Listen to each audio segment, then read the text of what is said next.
Agora você vai ficar por dentro de tudo o que acontece na Baixada Santista, no Brasil e no mundo. No ar, ponto a ponto, a informação em primeiro lugar. A apresentação, Eduardo Lucas, com participação de convidados especiais. Ponto a ponto, conectado com você.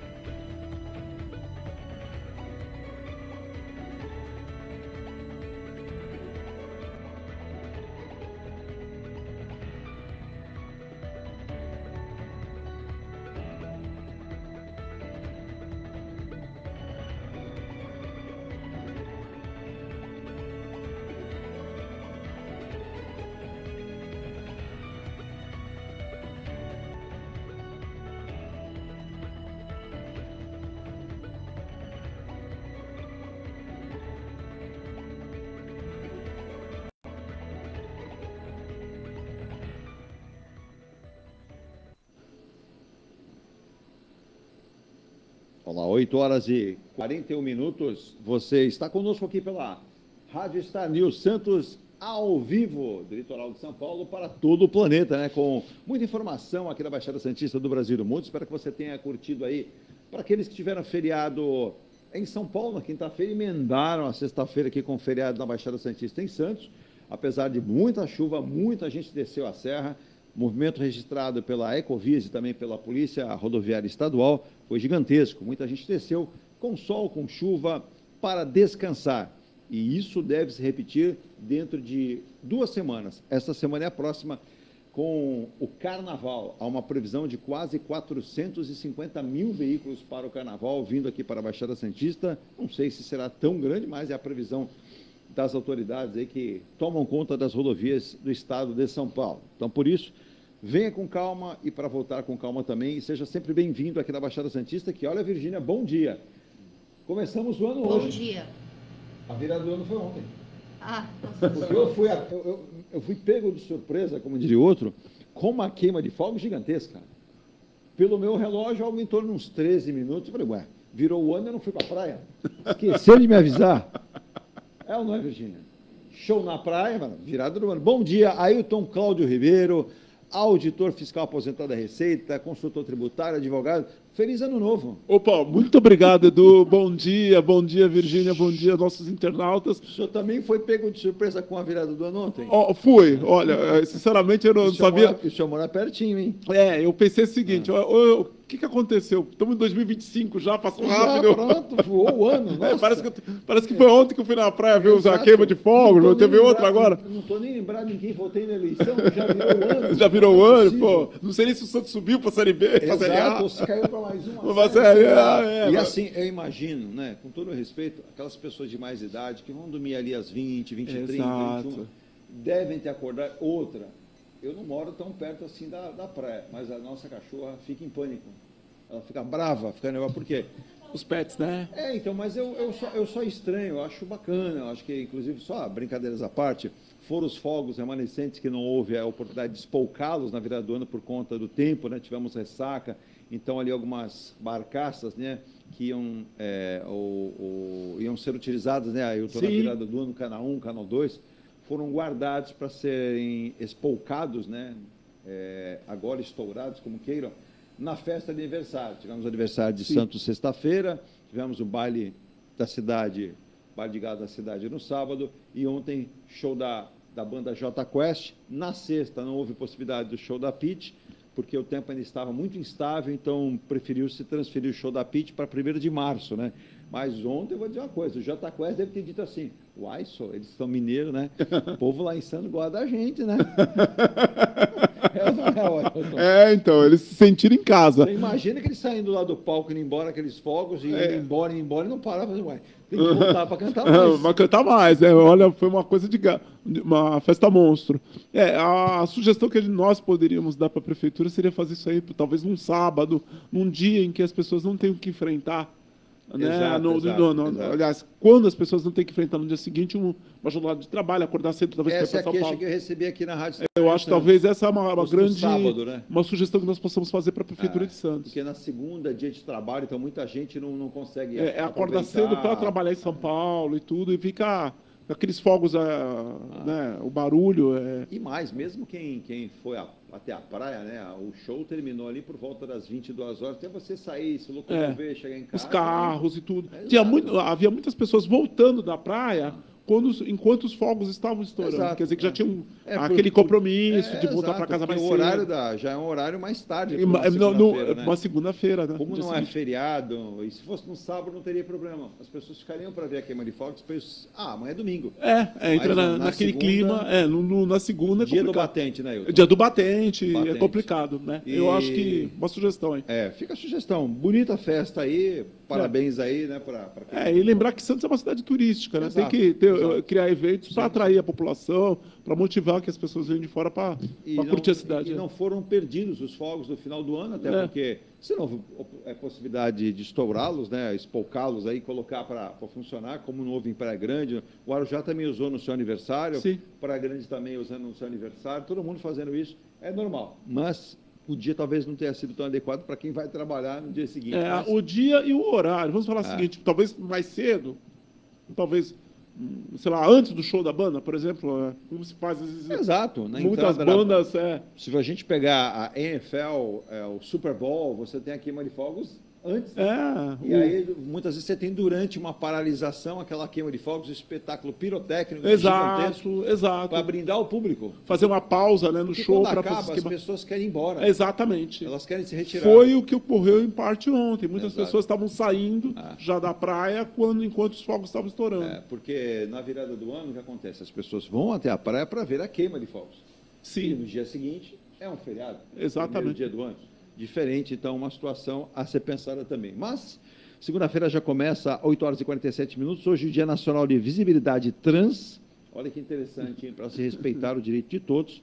Dia Nacional da Visibilidade Trans e Dia Internacional do Ranciano, né? Então, é importante aí para que todos possam ter esse respeito, essa consideração. Começando ponto a ponto aqui, ao vivo na Baixada Santista, e você já sabe, nós estamos transmitindo nosso programa em áudio e vídeo pelo nosso site radiostarnewsantos.com, também pelo aplicativo de rádios, o nosso aplicativo Rádios Star News Santos, baixa agora de graça, não paga nada, e leve a Rádio Star News pelo Google Store, né, para qualquer parte do planeta. Também estamos no Facebook Rádio Star News, Facebook ponto a ponto, e pelos portais de rádio, radios.com.br, Radiosnet e rádios, vários portais, onde estamos lá dividindo prateleiras, né, com as maiores rádios do mundo. Outro dia falou, pô, Edu, estava ouvindo uma rádio da Inglaterra, né, Virginia, que é a rádio The Beatles, ou The Beatles, como preferir, né? E do lado estava a Rádio Star News Santos, achei bem legal. E a coincidência é que eu vi essa rádio, depois quando eu coloquei na Rádio Star News, 2 músicas depois, música de Paul McCartney. É bom gosto, né? Com certeza. Eu vi os Beatles e depois na Rádio Star News eu vi a música do Paul McCartney, um ex-Beatle, graças a Deus está entre nós, e recentemente esteve no Brasil encantando aí. E olha que ele deixou um spoiler, né? Paul McCartney, Sir Paul McCartney, né, Hilton? 80, quantos anos ele tem? 81, Virginia? Ele diz que em breve estarei de volta no Brasil. Espero que sim. Quem sabe agora, 2024, não deu um jeitinho, uma fugidinha lá da Inglaterra, né, Hilton? Qual artista que não gosta de ser bem acolhido, saber que tem um público cativo aqui apesar de gerações, né? Mas, um público cativo aqui no Brasil. E ele que vem no Brasil sempre promove grandes eventos, inaugurador de arenas, inaugurou em 14 a arena do Palmeiras, Allianz Parque, esse ano inaugurou a arena do Atlético Mineiro, é uma grande figura. Por falar em inaugurar e por falar em shows, vale a pena agendar aí para quem gosta. Em setembro nós teremos 4 apresentações da banda inglesa também. É uma banda australiana com inglês, né? O AC/DC. Sim. Estará no Brasil. Também, formidável. Angus Young e sua banda, né? Com muita competência, eles que lotam a arena. Olha, um dos países que adoram aí, são os argentinos. Como os argentinos adoram esse AC/DC. Eu acredito. Eles adoram. Inclusive, você pega vídeos da banda na Argentina, normalmente shows no estádio do River, parece uma panela fazendo pipoca. O público argentino, o brasileiro vibra, mas o argentino ele é especial nesse aspecto. Né? Ele parece que eles são muito passionais, né? Parece que eles incorporam, eles endeusam. O Millet está sentindo isso. Na última semana tivemos lá uma greve geral, uma paralisação, me mandaram recado. Eu só não estou entendendo, a gente tem que ir para o intervalo, mas eu quero uma observação. Deixa eu mandar um abraço para o Marcelo Rocha, para se recuperar, ele que está cometido aí de Covid, né? Para que ele possa se recuperar, estaria sempre aqui com a gente aí. mas essa semana é de repouso. Agora, em Davos, ou Davos, né?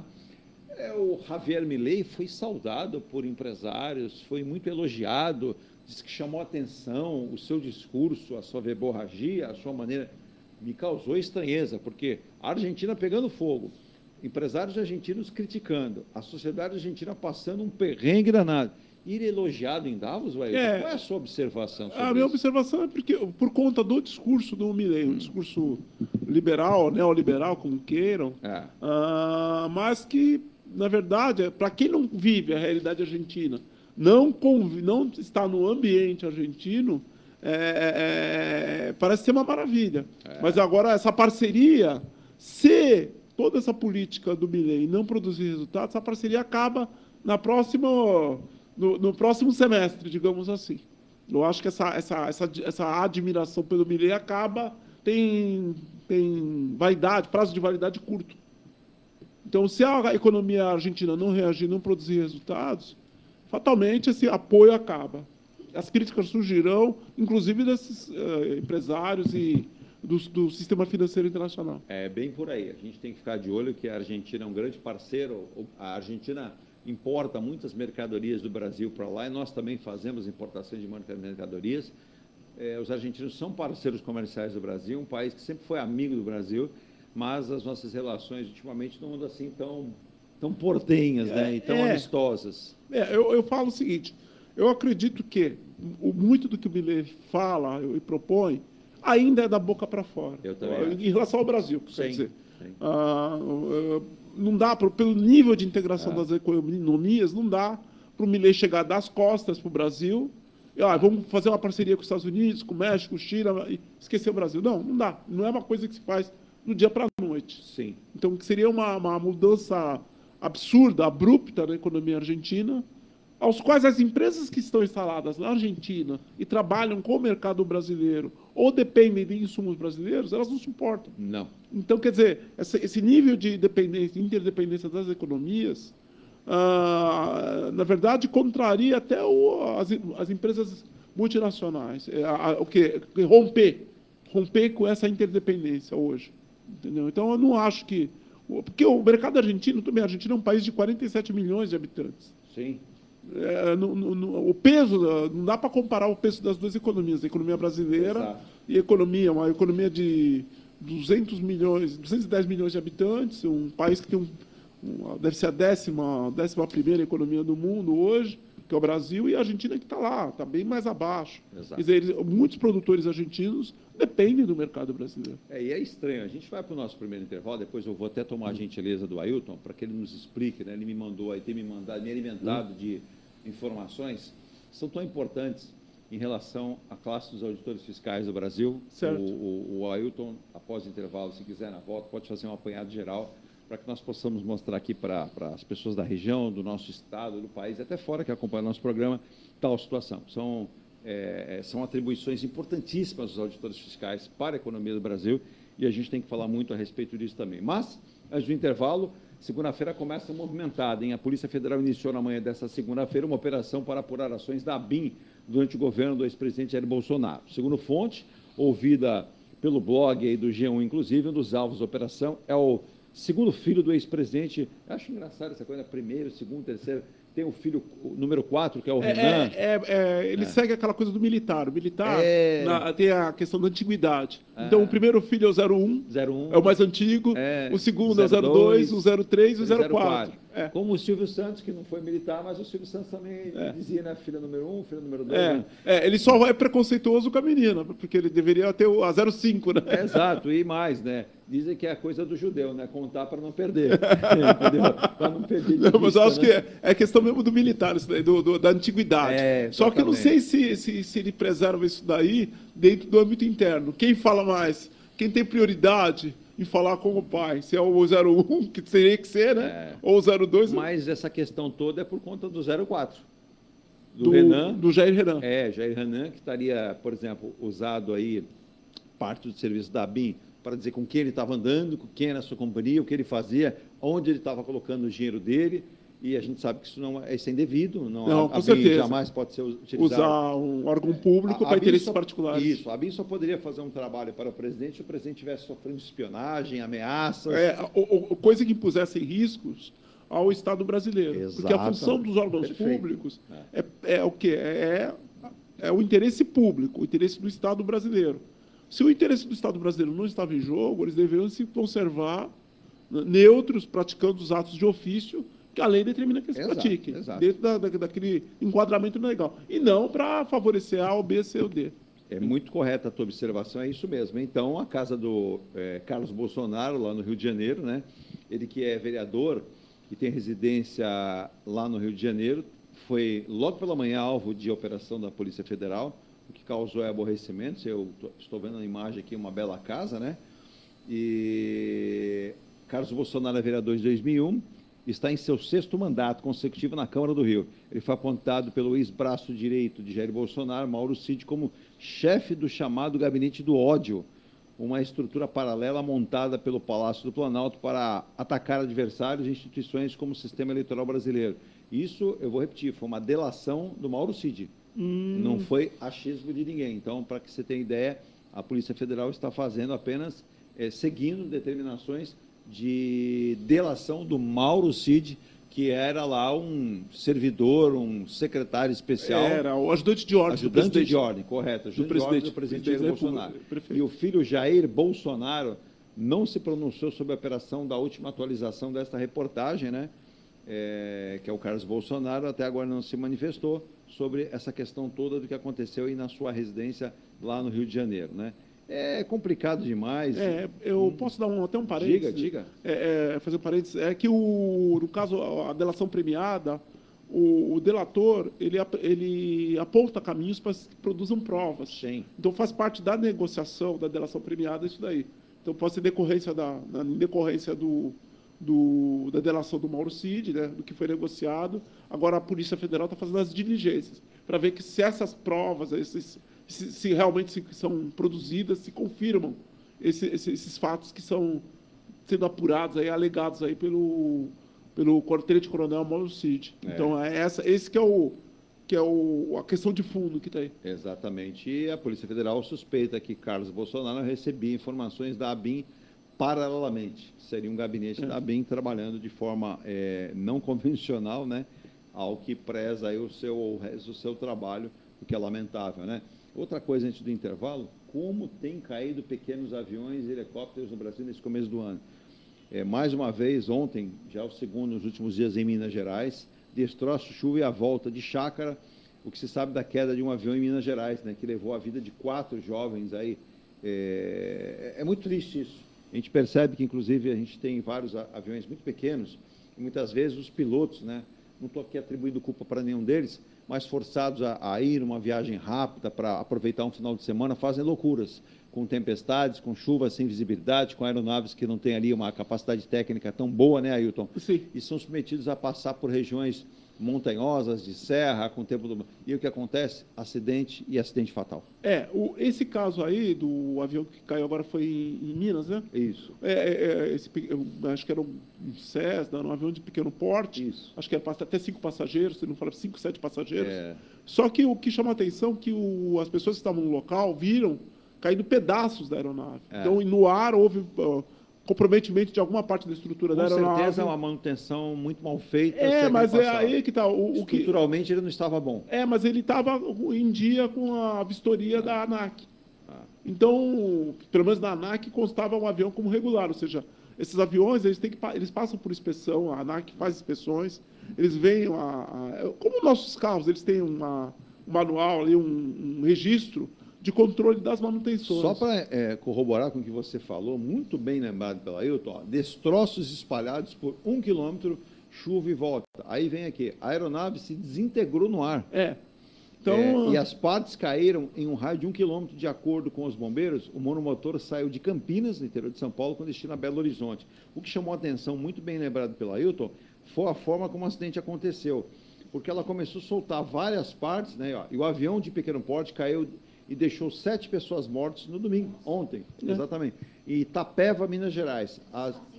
As vítimas são 2 empresários do ramo financeiro familiares deles e o piloto e o copiloto. Tinha piloto e copiloto. E aí você percebe o avião, quando caiu a imagem, ele já bem reduzido. Quer dizer, pedaços do avião parece que foram desmontando, né? Durante o voo. Chama muita atenção isso. Então, isso que é uma coisa assim que chama atenção, causa uma certa curiosidade, até apreensão, né? Se foi uma aeronave que estava em dia com a sua condição de manutenção e tudo, sim, não deveria, em tese, ocorrer esses fenômenos, vamos falar assim. O que me parece que aí, de cara, houve uma falha na estrutura do avião, né? Mas ou alguma superfície de controle se desprendeu, alguma coisa, e na queda a aeronave foi se desfazendo, que dependendo da altitude, da velocidade que a aeronave atinge na queda, ela começa a se desfazer. Olha só, de acordo com o Corpo de Bombeiros, lá da região de Itapeva, Minas Gerais, antes da queda, a aeronave foi se desintegrando no ar. A médica legista que esteve no local para a remoção dos corpos informou que a aeronave se partiu em 3 fragmentos, maiores e outros 2 menores. Os destroços foram encontrados em um raio de 1 quilômetro de distância, onde a aeronave caiu. Sim.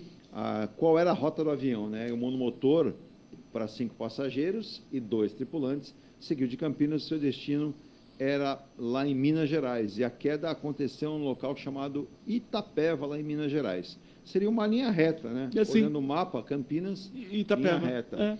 Mas, muito estranho, e aí vai caber ao CENIPA, né, e à Aeronáutica investigar o que aconteceu, porque o avião saiu do aeroporto dos Amarais, em Campinas, às 10h09, com destino a Belo Horizonte. Uma funcionária da empresa, de 2 das vítimas, explicou que os familiares estavam em Campinas na semana passada para uma premiação. Antes de voltar a Belo Horizonte, decidiram passar o final de semana na chácara de um amigo em Itu. A aeronave modelo Piper PA-46 chegou ao campo dos Amarais na sexta-feira, às 12h48. Permaneceu no hangar particular. Quer dizer, não se tem nenhum registro que ela tenha sido mexida, que tenha acontecido alguma coisa. Ela ficou estacionada lá. E, olha, uma pena que a gente vê muitos jovens. Olha aqui, ó. Marcílio Franco da Silveira, 42 anos, empresário. Raquel Souza Neves Silveira, 40 anos, esposa do Marcílio. Antônio Neves Silveira, 2 anos de idade, judiação. Uma filho família, de Raquel, né? E Marcílio. André Rodrigues do Amaral, de 40 anos, empresário. Fernanda Luiza Costa Amaral, 38 anos, esposa de André. Geberson Henrique Tadeu, o piloto. E Gabriel de Almeida Quintão Araújo, 25 anos, o piloto. Muitos jovens, todos jovens. Uma queda, agora, como muito bem observou, sempre, né, o nosso Ailton tem uma perspicácia. Foi lembrar disso, essa queda fragmentando o avião. Outra coisa que, até no começo quando você introduziu a notícia, é interessante as pessoas também tomarem cuidado com isso.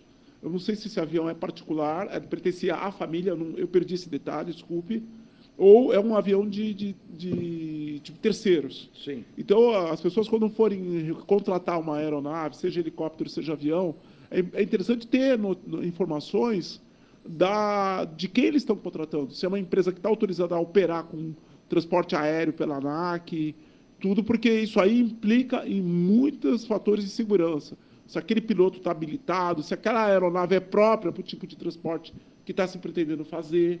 Olha. Então, eu acho muito importante as pessoas, ao contratarem esse tipo de serviço, colherem informações das empresas de quem eles estão contratando. Tem uma informação aqui dizendo o seguinte: conforme dados da Agência Nacional de Aviação Civil, a ANAC, que eu citei agora há pouco, a aeronave de matrícula PSMTG foi fabricada em 1996 pela Piper Aircraft e registrada como uma aeronave de serviço aéreo privado e não possui permissão para realizar táxi aéreo.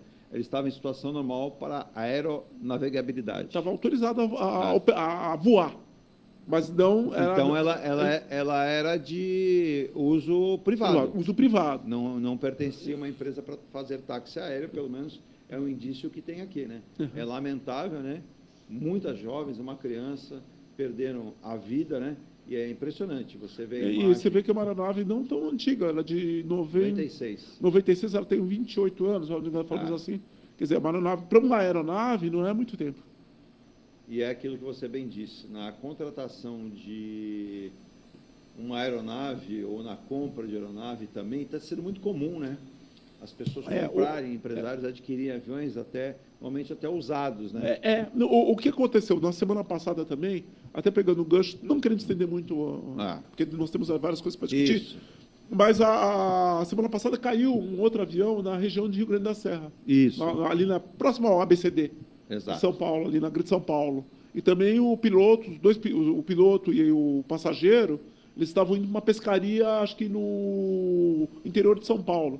Naquela região, não sei se de Precipitácio, algo ali próximo. E também caiu na coisa. Dois empresários, dois amigos. Né? Dois amigos, um era o proprietário do avião e era o piloto do avião. Exato. Também está se apurando as causas da queda.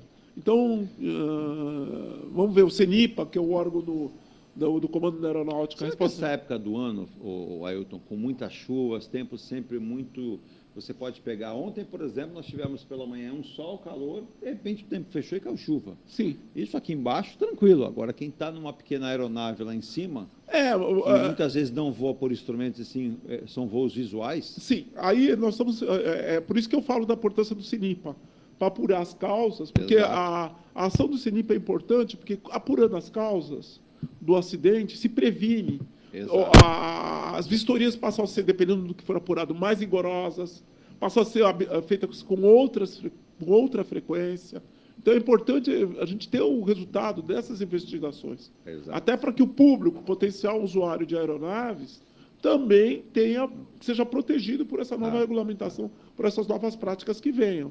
Então pode ter casos de perda a questão de acidente por falta de visibilidade. Exato. Aí há casos de nuvens também que nesse caso específico, me parece que houve talvez uma fadiga material dessa aeronave. Então, mas precisa ver, porque se a aeronave passou por inspeção... não é possível ela se desprender. Mas se a aeronave passou por inspeção, como essa inspeção não detectou, por exemplo, rachaduras, trincas ou, eventualmente, alguma falha em uma superfície de controle do avião? Então, é algo que precisa... Só o CENIPA vai poder responder. E dependendo de... Porque, você veja bem, quando você tem uma aeronave que choca no solo, o raio que você encontra os destroços, geralmente é muito próximo. É muito próximo. Agora, quando ele se desintegra no ar, aí você tem... quilômetro. Então, quilômetros, às vezes, de distância. Às vezes, é importante que uma peça da aeronave que tenha caído antes... Exatamente. Às vezes, com mais distância... Porque quando sejam mais importantes na investigação. Consiga contar a história. Isso é frequente. Perdeu alguma coisa a 5 quilômetros, aí depois começou a estrutura entrou em colapso. Eu li um artigo para a Virgínia até uns dias atrás, Virgínia, autoridades aí no mundo e aqui mesmo no Brasil, especialistas em acidentes aeronáuticos, dizendo que 75% dos acidentes são falhas humanas, são falhas do piloto, copiloto, da equipe, 75%. E uma outra parte, algo em torno de 10% a 15%, são erros de comunicação ou até verificação de mapa de viagem. E aí, a parte menor, justamente, são os equipamentos. Sim. Quando eles têm algum tipo de problema.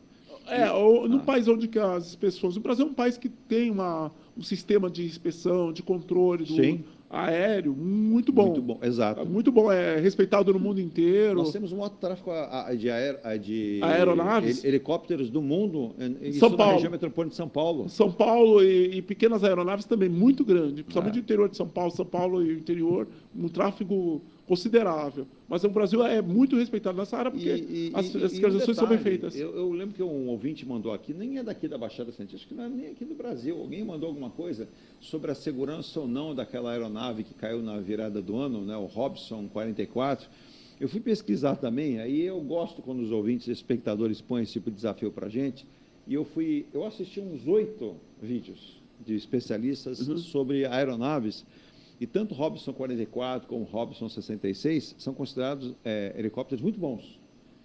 O inventor, que dá o seu nome, Robson, teve uma visão aeronáutica muito boa, mas cada aeronave, né, o Ailton, tem ali uma similaridade para um certo tipo de voo. Sim, exato. Ela é compatível com um certo voo. Exato. Então, eu vi dois comandantes de aeronaves, primeiro dizendo o seguinte, que aquele acidente que vitimou mãe e filha e um amigo na virada do ano, né, Virgínia, que foi aquele voo, que primeiramente já se detectou um erro do piloto. Porque se ele fez um voo, chegou a um certo ponto, viu que não dava, retornou e desceu, fique ali. Sim. Porque ele tinha uma aeronave sem instrumentos, Com certeza. sem uma aplicação de um sonar para identificar o local um radar onde estava. de solo para ver a Exato, distância. ele não tinha nada. Nada. Então, se ele conseguiu achar um descampado e desceu, permanecesse ali. Aí, como eles tinham celulares na mão, fizessem uso para chamar o quê? Um apoio. Sim, com certeza. E aí ele levantou voo de novo e 10 quilômetros depois ele viu a queda. Porque com risco de desorientação, porque Total. Já é um problema. Se a aeronave, mesmo essas aeronaves sofisticadas, com os Boeing, os Airbus da vida, às vezes os pilotos são induzidos a erros E só lembrando, né, de orientação. Ailton, você até vou usar a sua expertise, aí tem a expertise do Ailton. Quando você vai, por exemplo, fazer um voo de helicóptero, você está abaixo das nuvens. Se você tem uma nuvem mais densa, um tempo mais nublado, você está dentro dessas nuvens. Aviões de grande porte internacional, eles vão sobre essas. Com certeza. Com certeza. Não então, é isso? Então, quer dizer, a visibilidade, a falta de visibilidade, ela pode provocar no piloto, dependendo das sensações que ele tem, porque a gravidade engana. Exato. Nós aqui andando no chão, nós temos uma sensação, mas no ar é outra. São três dimensões. Exato. Isso aí, às vezes, esses movimentos, eles induzem nas pessoas, somente no ouvido, que é o órgão do equilíbrio, sensações contrárias. Às vezes a pessoa pensa que está subindo e ela está descendo. Exato. Às vezes a pessoa está descendo e está subindo. Está subindo. Entendeu? Então, e como o voo tem muita oscilação de laterais para cima e para baixo. Para cima, de repente você, por exemplo, um voo, o Ailton que já fez vários voos internacionais sabe disso, às vezes o avião está em tal rota que é mapeada. O piloto fala, não, hoje eu vou, não. Tudo tem um mapa. Não, sim, claro, altitude, tudo. Exato. Mas, de repente, ele tem uma informação de equipamento de torre dizendo, olha, você está cruzando tal lugar. Nesse lugar você vai pegar ali, é um tempo fechado, com trovões, com nuvens. Você está, um exemplo, você está a 10 mil pés. Nesse momento você está autorizado a subir a 13 mil. Sim, ele tem que pedir autorização para a torre, ou, no caso, desviar.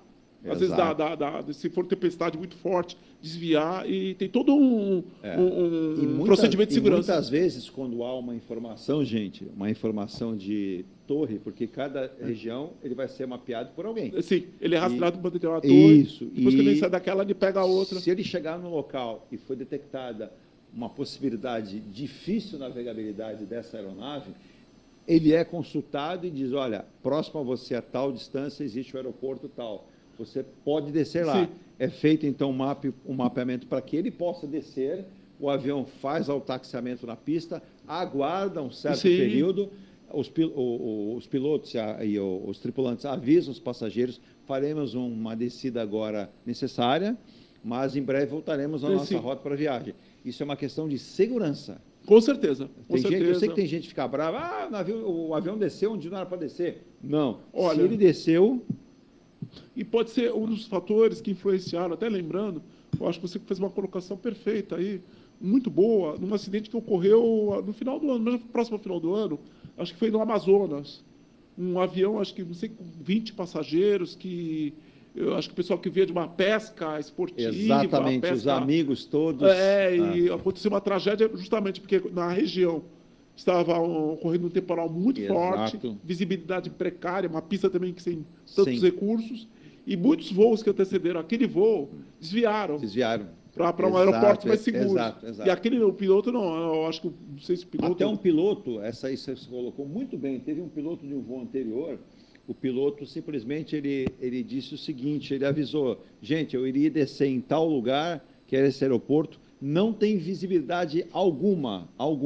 Então ele disse, olha, vou taxiar e ele mudou. Vou arremeteu, mudar de rota, e foi para uma outra localidade. E esse avião que caiu, talvez não tenha se atentado nisso, né?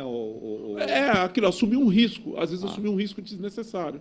Porque como é uma região, a região amazônica não tem aeroportos com toda a infraestrutura, com todos os equipamentos para prover nessas condições, um pouso seguro. O CENIPA, inclusive, informa, faltam lá balizadores, faltam torres, faltam orientadores, faltam pistas mais adequadas, com sinalização noturna. Então, quando o piloto chega e fala, não tem visibilidade para descer, vou arremeter e vou embora, vou para um outro local, ele já deixou essa sinalização para outros aviões que possam vir. Com certeza. Que não é possível se descer ali com segurança. Com certeza, com segurança. Acho que foi em Barcelos que aconteceu.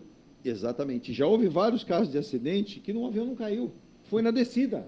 Na descida, o piloto ele pede orientação, é visual o voo Ele dele. choca com a cabeceira da pista, Exato. Bate choca em com uma árvore. É porque, você veja, outra coisa também que afeta é porque quando o piloto está numa situação de estresse, a coordenação do piloto com o piloto tem que ser muito boa. Se num momento de estresse eles perdem a atenção num fator, por exemplo, na velocidade de descida, altitude, alguma coisa, Ailton, é uma tragédia que está ali anunciada. Eu não vou anunciar, mas quem quiser estar no YouTube, por exemplo, você tem vários vídeos. Tem um que assim é chocante. Você ouve um avião cumprindo uma viagem, um avião grande com passageiros, e há uma conversa do piloto com a torre, e a torre informando que existem dificuldades. E esse piloto também disse que estava com algum problema no mecanismo da aeronave. E ele estava sendo orientado pela torre, era uma operadora, uma mulher, orientando ele para que ele pudesse fazer todos os procedimentos para descer no local. De repente, esse piloto vira e falou: o que você fez para o copiloto? Não sei se você vê esse vídeo. O copiloto errou.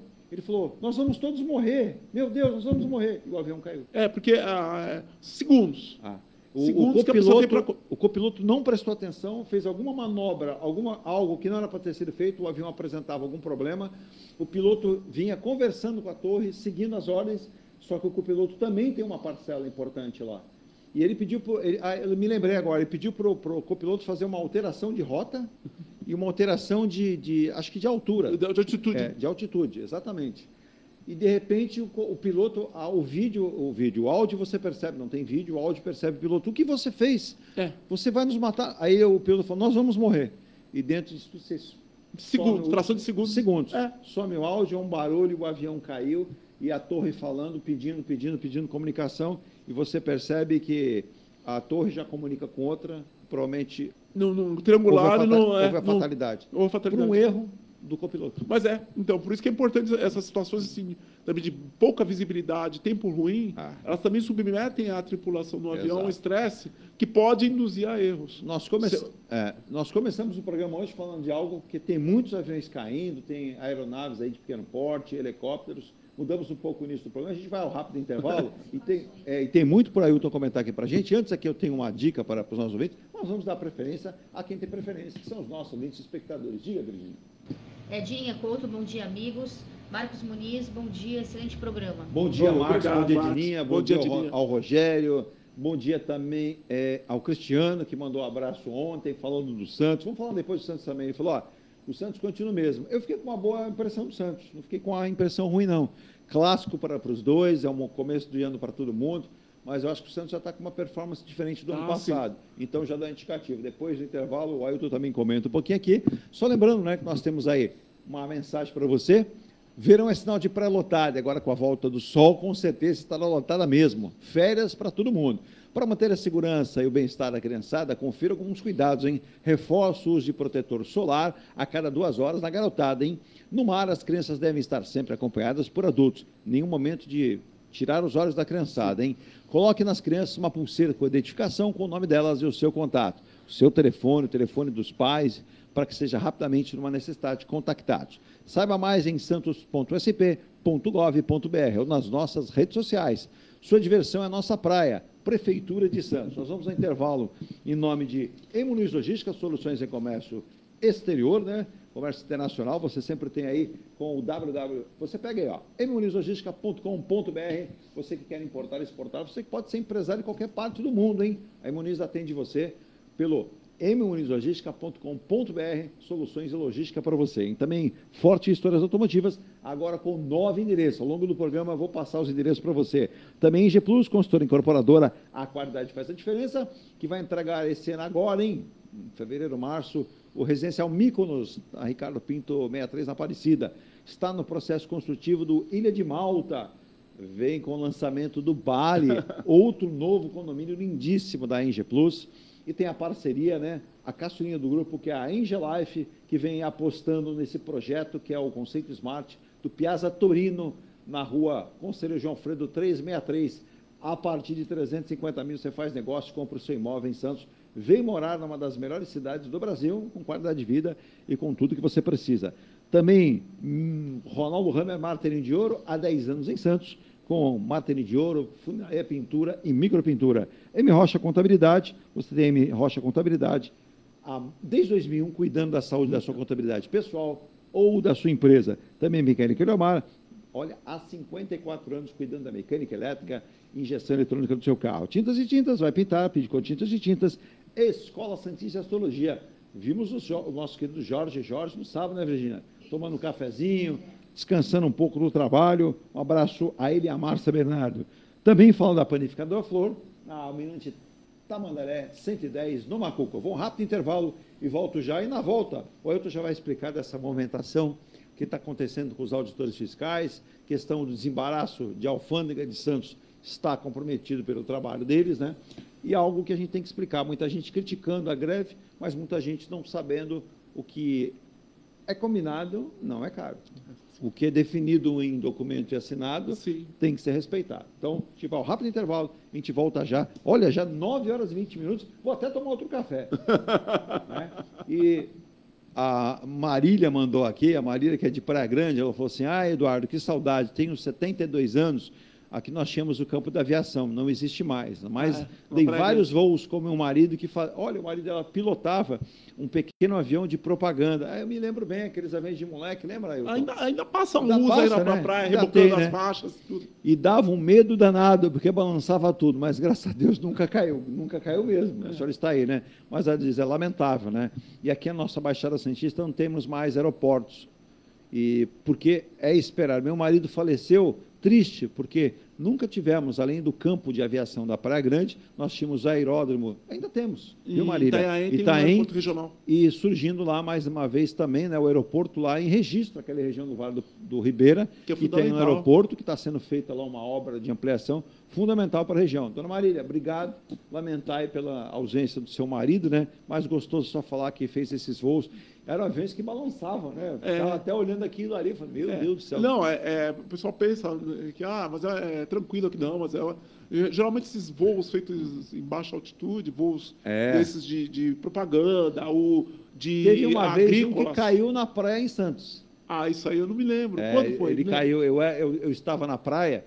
Na verdade, ele caiu no mar, né? Ele caiu no mar. Não, na verdade, é assim, vamos fazer a correção. O piloto teve dificuldades e desceu, ele pousou na água, muito próximo da água, não houve um acidente, ele não se feriu. Depois tiraram a aeronave.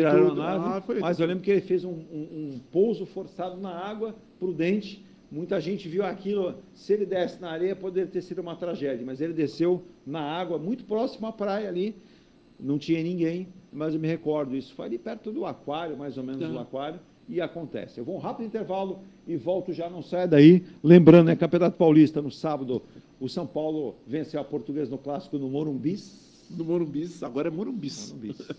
E não é plural, é propaganda. É Morumbis, tá? Aí você vai falar, tá tirando sarro? Não, é um Names Right, promovido pela Lacta do Brasil, né? Na verdade, tem uma outra empresa por trás, aí deixa quieto, mas que resolveu rebatizar, porque, na verdade, o Morumbi não era um names right, né? Era um nome, que, na verdade, o nome do estádio é Cícero Pompeu de Toledo, e Morumbi era um codinome ali. A localização, né? Exato. Como o Pacaembu, né? Então, exato, que é Paulo Machado de Carvalho, e virou Morumbis, né? Então, names right, agora pagando para o São Paulo uma graninha também, né? Parabenizar os torcedores palestrinos, o Palmeiras estreou ontem um belíssimo uniforme, né, contra o Santos, e há uma afinidade, até o Marcelo Teixeira declarou Santos e Palmeiras, né? E ontem a estreia do novo uniforme, Palmeiras que completará esse ano 110 anos. Eu vou rápido intervalo, volto já daí. Vamos falar muito sobre vários assuntos econômicos e financeiros, como, por exemplo, né,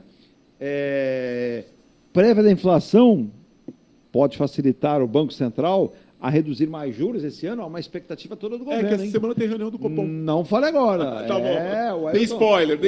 O Ailton veio aqui porque já terminaram as férias do Roberto Campos Neto? Eu acho que o Roberto Campos Neto não entra de férias, viu? Não, ele saiu de férias, mas estava assim, um olho nas férias e um olho lá no Banco Central, né? Exato. E o Galípolo estava no seu lugar provisoriamente. Então, por isso que eu estou falando que ele não entra de férias. Então, ele estava, digamos, em período de recesso, mas não desligado totalmente. Não fora do batente. Você cita o cafezinho?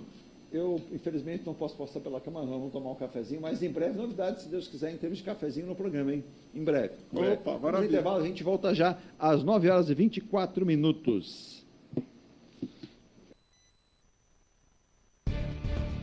A Engelife Construtora, empresa do Grupo Enge Plus, apresenta o residencial Piazza Torino. 3 opções de plantas, com 38, 57 ou 67 metros quadrados. 13 espaços de lazer e conveniência. Plantão de vendas, Rua João Alfredo, 363, Santos. Visite o decorado. Fale com nossos corretores. WhatsApp 13 99151 9431. Engelife Construtora. Antes de comprar, Forte Vistoria.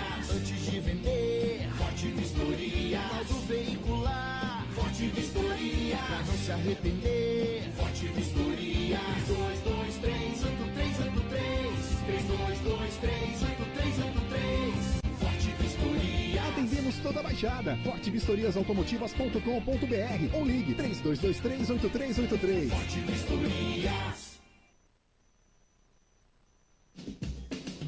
Seu carro amassou? Nós da Ronaldo Hammer Martelinho de Ouro temos a melhor solução, com rapidez, agilidade e ótimo custo. Com 20 anos de experiência no mercado nacional e internacional, atendendo ao público em geral e a grandes montadoras. Somos especialistas em martelinho de ouro, funilaria e pintura express. Serviços realizados por profissionais qualificados, utilizando equipamentos e materiais de primeira qualidade. Traga o seu carro para uma avaliação com o mestre Ronaldo Hammer Martelinho de Ouro, Rua Comendador Martins, 191, Vila Matias, em Santos. Telefone 13 97408 5990. Venha morar na quadra da praia. Residencial Ilha de Malta. 2 ou 3 dormitórios, terraço gourmet e até 120 meses para pagar. Lazer completo com academia, piscina, salão de festas, de jogos, grill e brinquedoteca. Plantão de vendas no local. Avenida Almirante Cochrane 32, Canal 5, Santos. Construção e incorporação Enge Plus. Acesse engeplus.com. Mecânica Eliomar, oficina especializada multimarcas, com garantia de segurança em todos os serviços, injeção eletrônica, elétrica e mecânica em geral. Mecânica Eliomar, essa você pode confiar. Que tal poder contemplar essa vista do seu novo endereço? Residencial Mykonos, o imóvel dos seus sonhos com a qualidade Enge Plus. Apartamentos de 2 ou 3 dormitórios, 3 opções de plantas e até 120 meses para pagar. Lazer completo com piscina, salão de festas, espaço grill, brinquedoteca, salão de jogos e academia. Localização excepcional, perto de tudo. Rua Ricardo Pinto 63. Plantão de vendas no local. Construção e incorporação Enge Plus. Acesse engeplus.com. Há mais de 2 décadas, a M Muniz Logística constrói diariamente uma grande relação de confiança com forte atuação em soluções de comércio exterior. Nossa experiência nos permite oferecer uma gestão completa e integrada dos serviços de despacho aduaneiro, consultoria e logística, com garantia de excelência nos resultados, utilizando a versatilidade dos modais, interagindo na melhor solução tributária, facilitando a tomada de decisão e otimizando a gestão do seu negócio. Temos como visão manter a tradição, posicionamento estratégico e uma perfeita sintonia com nossos clientes e fornecedores, fazendo com que sejamos mais do que prestadores de serviço, nos tornando uma extensão da sua empresa. A M Muniz Logística está presente em locais primordiais, com sede própria nas cidades de Santos e Rio de Janeiro, junto aos 2 principais portos da região sudeste. Além... Já estamos de volta às 9h29. A gente está aqui comentando. Vamos fazer um programa sobre marcações e aeronaves. O Ailton é expert também aqui, não sabia desse outro lado dele aqui. Muito positivo também, né? Lembrando, então, mais uma vez, tem um recado para você. Eu falei do primeiro recado, agora para o segundo, né? O verão é sinal de pré-lotado. E hoje, olha, vejo pela minha janela aqui, sol bonito. Acho que aquela fase de chuvas pesadas que caíram aí, talvez chova, né? Claro, vai chover, mas não como choveu nos últimos dias, principalmente na semana que passou. Foram muitas chuvas, trazendo aí vários problemas de alagamentos em várias regiões aqui no estado, também em outros estados, como Rio Grande do Sul, Rio de Janeiro. As chuvas têm sido fortes, né? Estamos no El Ninho e depois do El Ninho tem me perguntado, volta a Laninha? Volta a Laninha. É sempre uma perspectiva, né? Mas há uma perspectiva também, né? Que agora que estamos próximos também, no próximo mês do Carnaval, no ano passado tivemos uma enxurrada, né? Uma enxurrada muito forte. Só que na Baixada Santista tivemos aí mais de 300 milímetros de chuva e no litoral norte ultrapassou 700 milímetros. Foi quase uma tragédia gigantesca. Mas verão é sinal de praia lotada. Para manter a segurança e o bem-estar da criançada, confira os últimos cuidados, hein? Evite a exposição ao sol entre 10 e 16 horas, é o sol mais forte, que não é tão bom assim. Para as crianças, a altura segura na água é no máximo até o umbigo. Água no umbigo, sinal de perigo. Vista as crianças com roupas chamativas para facilitar a visualização. Roupas de cores, com desenhos chamativos, isso vai facilitar a visualização delas. Para saber mais, acesse santos.sp.gov.br ou nas redes sociais. A sua diversão é nossa praia. Apoio Prefeitura de Santos. Então, olha, gente, cuidado com a criançada, sempre na praia. Não desligue a atenção em momento algum, pois a segurança delas depende justamente disso, da nossa observância, do nosso cuidado com elas na praia sempre. E vem chegando aí, mais uma vez, final de semana, daqui a pouco, Carnaval, a criançada com sol quer ir para a praia. Ailton, às 9 horas e 31 minutos, voando o dia hoje aqui, é segunda-feira, né? Segunda-feira sempre assim começa. Voa. Como é que está a situação dos auditores fiscais, que tem um trabalho tão importante, mas estão eles chateados, né, por não ter sido atendido, não um reclamo, e sim um acordo que foi firmado já no governo anterior? Na verdade, em governos anteriores, né? Sim. Foi um acordo que foi firmado no governo...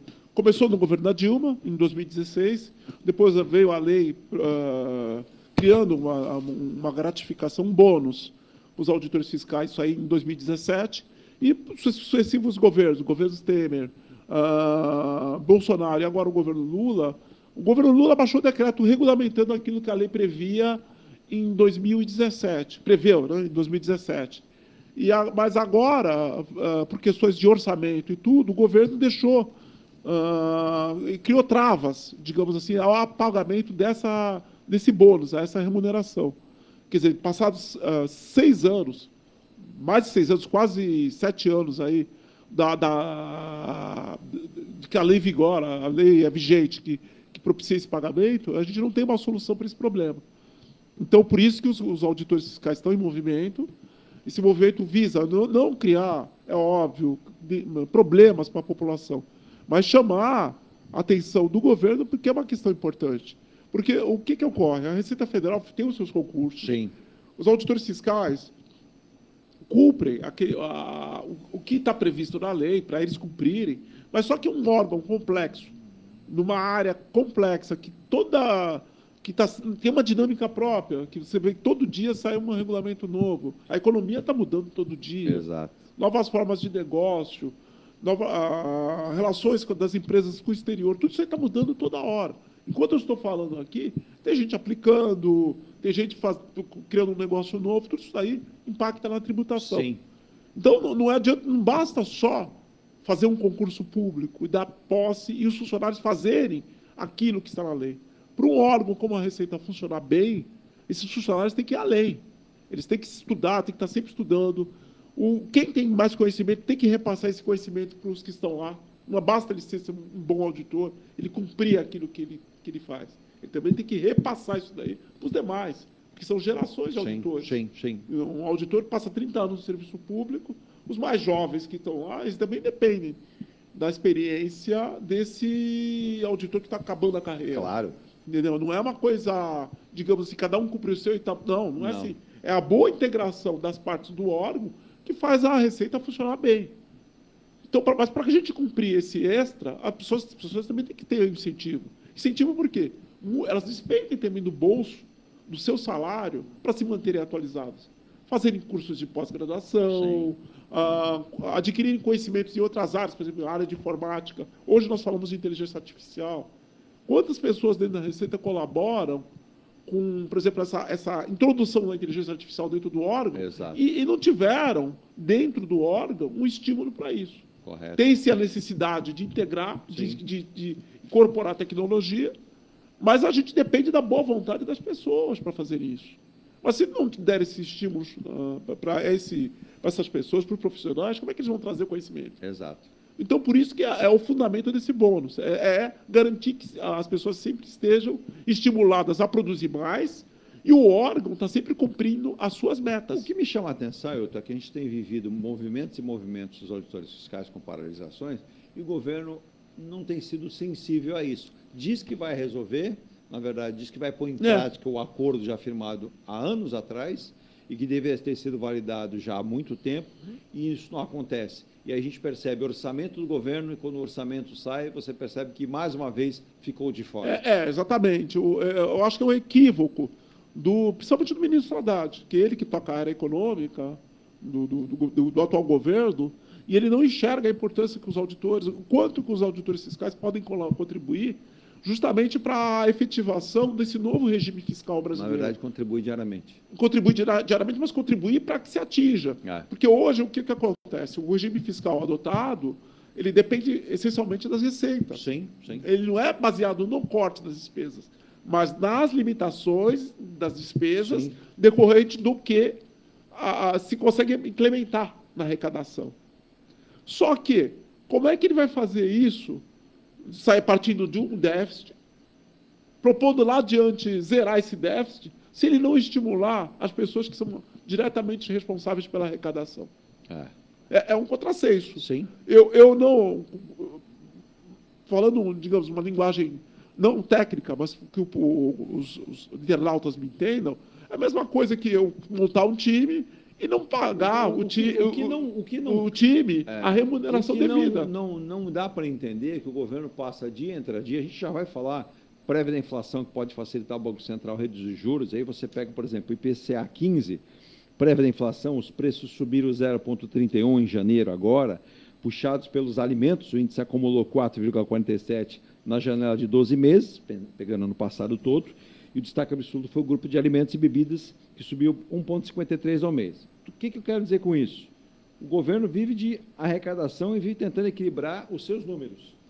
E o auditor fiscal tem esse papel fundamental, justamente, de estar ali sempre observando que a matemática funcione, mas não funcione com descaso, não. É o que manda a regra, o que manda a lei, que tudo seja tributado da melhor maneira possível. E outra coisa, você tem um órgão eficiente, um órgão eficaz. Porque a Receita Federal, o que acontece? Ela tem atingido níveis de produtividade altíssimos. Porque quando houve a fusão entre a Receita Federal do Brasil, a Receita Federal e a Secretaria da Receita Previdenciária, nós tínhamos mais de 14 mil, mais de 15 mil auditores. Isso aí em 2007. Hoje o quadro é de 7.400, 7.300 auditores. Metade, praticamente. Metade, quer dizer, e arrecadando muito mais do que se arrecadava na época. Mas o que acontece? Todo um serviço, todo um trabalho de incorporar novas tecnologias, de redistribuir as funções e as tarefas, mas tudo isso daí saiu da cabeça de quem? Os auditores, que os auditores comandam o órgão, tirando o secretário Barreirinhas, que não é da carreira, mas se você pegar da cúpula, dos subsecretários, até os auditores aí, que recém-ingressados na carreira, todo mundo é auditor. Entendeu? Quer dizer que toda essa formulação, todo esse trabalho, depende desses profissionais. Exato. Manter um órgão enxuto. Tudo bem, há críticas. É sempre operar a área tributária, sempre operar a área aduaneira, é complexo, é complicado. Nunca vai se ter o 100% de agrado, de perfeição. Imagina agora, com essa questão da reforma tributária. Exato. Muito mais o perseguir e se esforçar e corrigir os eventuais erros e inconsistências é parte também do nosso trabalho. E contar com essa colaboração dos profissionais é sumamente importante. Eu acho que esse é o grande equívoco que o ministro Haddad está incorrendo. Ele não está dando atenção a uma área crítica da administração fiscal brasileira. É importante, a gente vai ficar Porque, de olho. veja bem, olha, o prejuízo que o governo tem. Só ano passado, até setembro, o CARF tinha julgado 200 bilhões de reais pendentes que estavam lá. Nossa. 200 bilhões até setembro. Agora, com esse movimento, com essa paralisação, muitas matérias que já poderiam ter sido incorporadas aos cofres públicos, ou o governo já tem uma previsão de receber esse recurso, estão aí, paradas ao léu. Porque também você tem no CARF auditores fiscais e de suma preparo, de suma competência. Muitos deles que se hoje se aposentarem fossem para trabalhar em bancas, aí estariam ganhando muito mais que no serviço público. Sim. Entendeu? Mas estão lá por dedicação. A iniciativa privada garantiria um prolabore retorno maior. muito maior, mas estão lá por dedicação, por empenho. Muitos gostam daquilo que fazem, porque combinam áreas que, por exemplo, de contabilidade, de economia, de direito tributário, de direito constitucional, que para eles, digamos, é um lugar ideal para trabalhar, porque se sentem confortáveis fazendo aquele julgamento e tudo. Envolvem questões de matéria de auditoria também. São profissionais de altíssimo nível, de altíssima qualidade, que merecem ter uma, digamos assim, uma maior atenção do senhor ministro. E aí a gente, inclusive, tem um ouvinte nosso aqui para mim, pô, Eduardo, podia ter um programa, um quadro falando sobre esse trabalho dos auditores. Tem gente que acompanha os programas de televisão, eu já vi vários deles, né? Você tem os auditores em aeroportos, em portos, você tem policiais federais, mas está sempre lá auditor fiscal trabalhando, né? Para que o Brasil não sofra, né? Com a entrada ou saída de forma irregular. Mas vamos chegar lá, nós vamos fazer sim. É uma ideia interessante para que nós possamos mostrar como é interessante. Mas presta atenção, a gente vai falar a respeito dessa questão do Banco Central, mas gasto, aí eu vou fazer um paralelo aqui, Ailton, gasto de deputados da Alesp, da Assembleia Legislativa do Estado de São Paulo, com autopromoção, mais do que dobram, né, em 2023, e passa de 3 milhões. E deputados da Alesp terão o terceiro aumento de salário em 13 meses. O vencimento agora chegará a 34,7 mil. Você vai ter um aumento, vou repetir, o terceiro aumento em 13 meses. Não é aí é aquilo, eu legislo em causa própria, porque os deputados têm essa prerrogativa. Com certeza, mas aquele negócio... O grande fiscal do legislador é o público, é o eleitor. O eleitor tem que ficar atento em quem votou, o que essas pessoas estão propondo, porque isso aí vai impactar na sua vida. Se não na sua, dos seus filhos, dos seus netos, das gerações que estão por vir. Eu costumo dizer, muita atenção em quem você vota, em quem você escolhe. Tem gente que tem um discursinho bacaninha no microfone, na prática não é nada disso, dá uma de pobre coitado, humilde, e aí não é. Olha, eu tenho uma casa muito simples, um carro muito antigo, não sei o quê, e na prática não é nada disso. E a gente sabe que, infelizmente, a população, em muitos casos, é tapeada. Tapeada. Então, não estou dizendo que é regra geral, mas grande parte. Eu falo... E aí você fala uma categoria tão necessária que prestou concurso, não está além de favor, e ela não é observada com respeito devido. O que eu falo... Eu falo, hoje, aproveitando até que hoje é o dia da visibilidade trans, você vê, há parlamentares cuja pauta simplesmente digamos assim, combater a diversidade. Exato. Mas o que a diversidade prejudica a nossa sociedade? Ou o que a diversidade impacta na inflação, no descontrole das contas públicas, a segurança pública? Entendeu? Outra, né, quando a gente pega e vê o disparate que os nossos políticos, em grande parte, promovem no país, eu vou dar um exemplo. Olha, Virgínia, salário mínimo de 1.412 passa a ser pago a partir dessa semana. Aí tem gente que presta atenção. Eu vou falar aqui. Salário mínimo de 1.412. Onde está o erro na composição da frase aqui? Salário mínimo de 1.412. Eu já sei que vocês vão falar.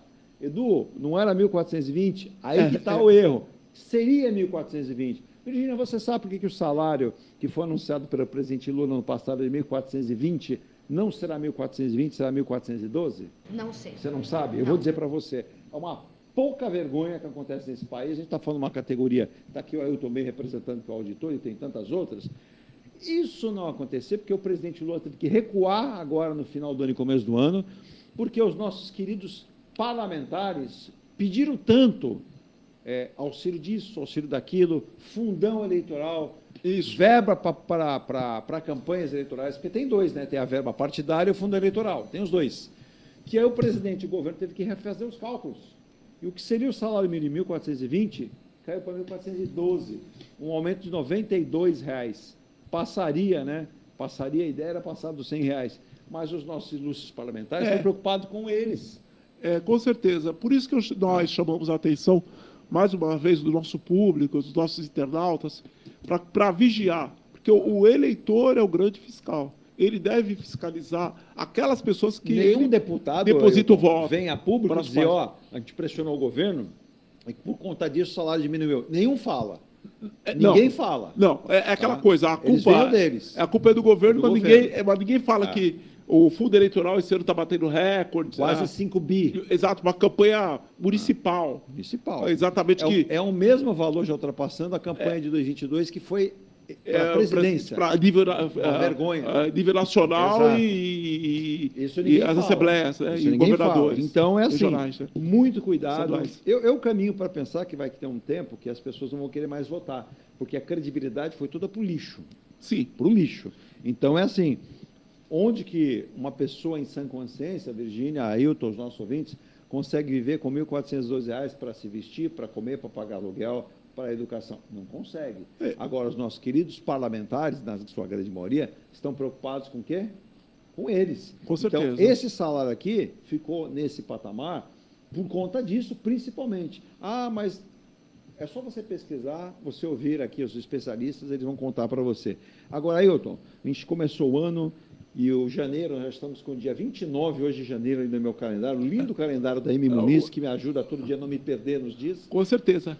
A prévia da inflação saiu e pode facilitar agora que o Banco Central, até na volta do Roberto Campos Neto, ele estava de olho no garimpo lá na cadeira dele, né? Mas ele falou, senta do lado, deixa a minha vazia.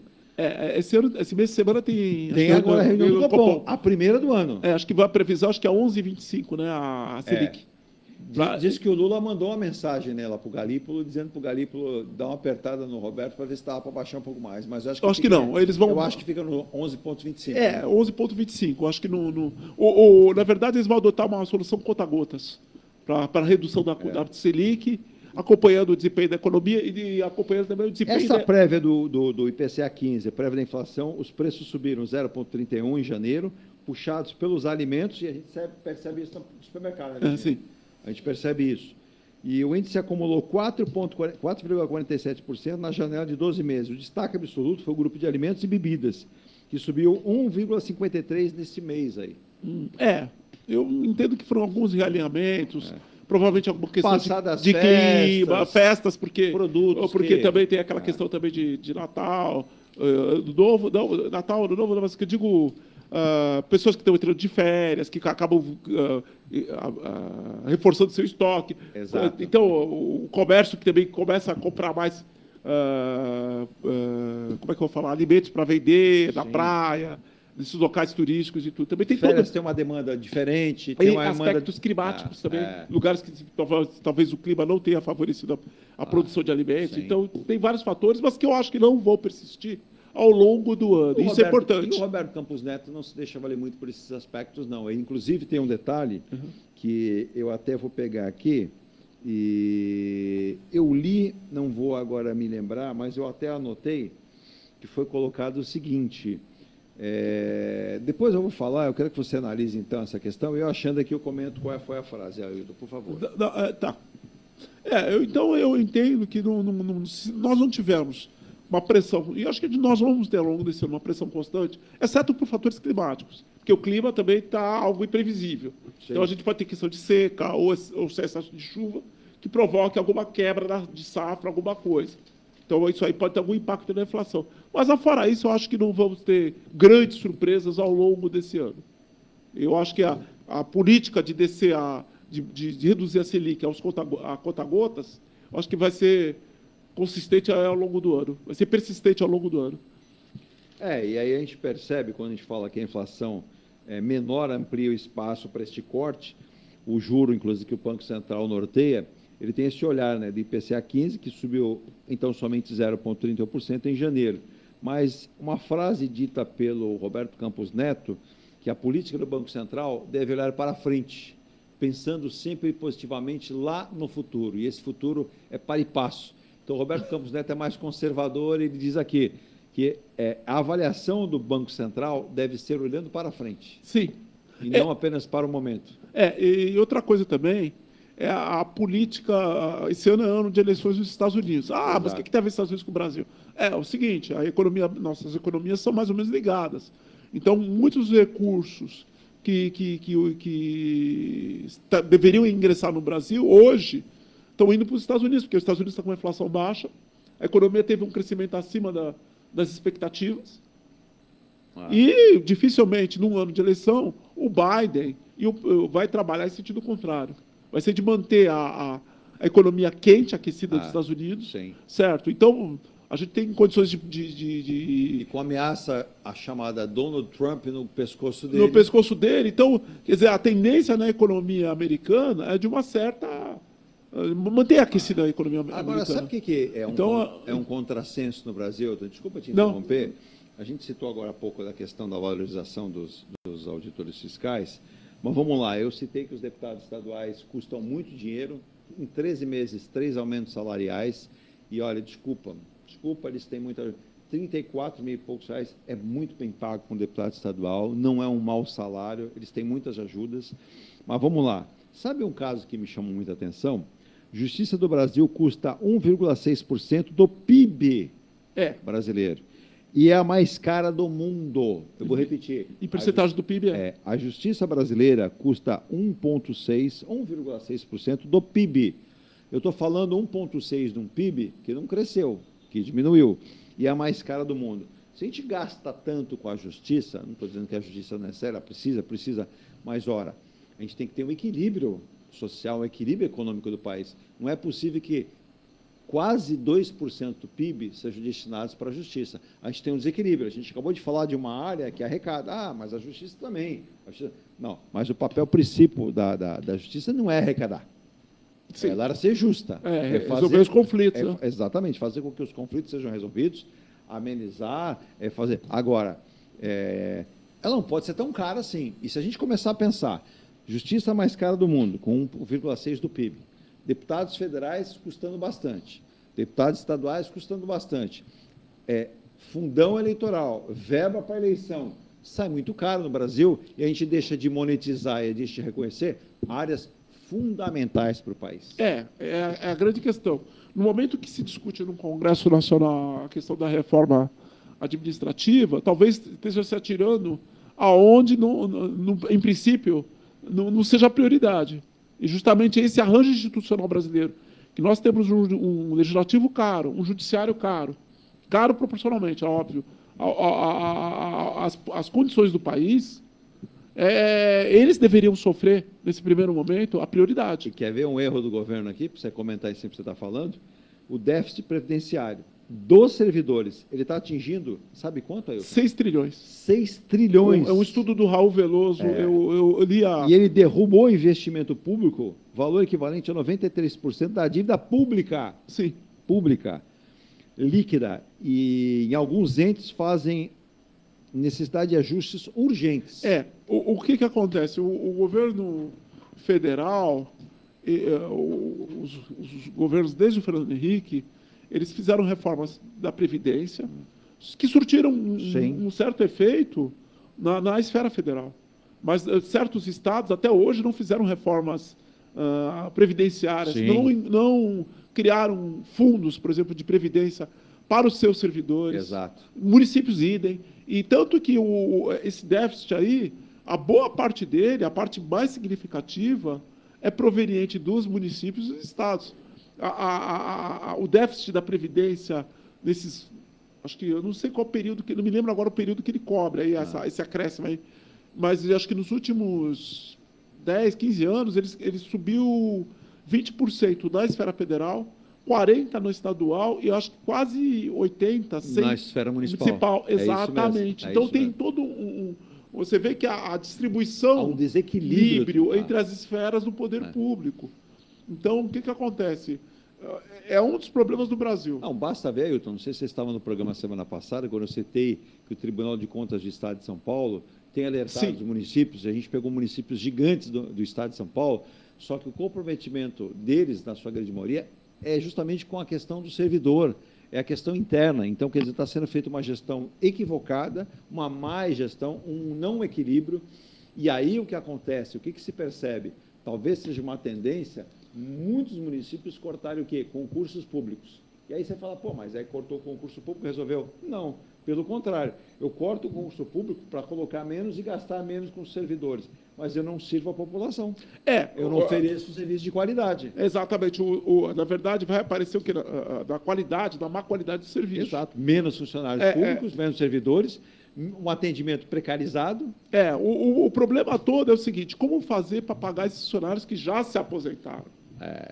Porque, na verdade, há uma grande dúvida como é que a previdência dos servidores, a previdência nacional, a previdência de todos os brasileiros... O regime geral, né? Regime geral, exato. Regime geral serão mantidos nos próximos... Há quem diga que nos próximos 10 anos não teremos recursos a continuar desse jeito. O que, na verdade, quando se criou esse sistema de repartição de receitas, eu quero dizer o seguinte, quem está na ativa vai pagar a aposentadoria dos que já estão ativos, ele parte do pressuposto que a economia nessas décadas ela cresceria. Sim. Quer dizer, as pessoas teriam o serviço público expandido de acordo com a população, os salários também, ia propiciar o quê? Arrecadar para pagar fechar a conta lá adiante, inclusive com as contribuições sociais e tudo. Sim. Mas só que não foi isso que aconteceu. Não. Pelo contrário, a economia não cresceu, os déficits públicos acumularam ao longo do período, o endividamento público também. Qual a solução? Capitalizar a Previdência. Capitalizar o quê? Com os ativos, que eventualmente Estado, União e municípios tenham, para poder chegar lá adiante e tentar. É lógico, não vai propiciar agora, digamos assim, atualizar, corrigir essas aposentadorias. Mas, ao longo do tempo, capitalizando, lá adiante, tentar equilibrar as contas. Exato. Ou seja, nós temos ações em multinacionais. Uma coisa também que fica sempre, digamos, camuflada, mas ninguém nunca trata de frente, o fundo de garantia, no caso do regime da Previdência, do regime geral da Previdência, que o fundo de garantia ele financia obras de saneamento, construção civil e tudo, mas, veja bem, é dinheiro do trabalhador. Exato. Então, o trabalhador tem uma remuneração muito baixa pelo fundo de garantia, Sim. que poderia servir lá adiante para complementar a sua aposentadoria. A própria poupança, que era algo que seria importante, ela tem uma valorização muito aquém do que muito aquém. O investimento, em tese, é o pior investimento que se tem. Na verdade, não poderia nem ser tratado como investimento. Né? Às vezes a pessoa pode até, eventualmente, perder dinheiro. Exato, e é bem confuso. Eu vou ao último intervalo, mas... Eu falo, então tem que se fazer toda uma reengenharia, por exemplo, dos poderes, né, em termos de orçamentário, não é acabar com a independência dos poderes, não. Longe disso. Mas a parte de orçamento, a restrição, para que cada poder faz o seu orçamento, mas faz daquele jeito. Então, o executivo sempre é sacrificado porque ele tem que pagar as Forças Armadas, no caso do governo brasileiro, do federal, e é um valor significativo. Hoje, boa parte do que se gasta com Previdência é com Previdência dos militares. Exatamente. É uma questão que tem que ser equacionada. Como vamos resolver isso daí? Eles estão se contribuindo na proporção do que recebem. Tudo bem, sacrificam suas vidas pelo Estado brasileiro, mas tem outra coisa. Mas aí também a gente pode olhar por dois lados. Esse sacrifício para as Forças Armadas ele não se dá na prática como se esperava, né? Porque, na verdade, o Brasil não é um país que tenha conflitos, não tenha guerras. Então, tem esse aspecto. Tem o aspecto de se aposentar mais cedo. O idem para os policiais, que as forças policiais hoje também são um contingente significativo. Não tem dúvida. Dos estados. E há uma tendência que a gente percebe, né? Tem tantos assuntos hoje para falar e não vai ser possível todos, mas dos governos estaduais tentarem empurrar a questão da segurança pública para os municípios. A gente percebe que isso é uma corrente muito forte. Mas quer dizer, olha a situação que nós nos encontramos. Quer dizer, a parte de segurança já espelha bem o que você está falando. Você tem um quadro que se aposenta mais cedo, você tem um quadro que não está devidamente integrado, porque você tem hoje policiais da esfera federal, estadual e municipal. Praticamente que as guardas são... E você não tem uma integração dessas forças boa, compatível.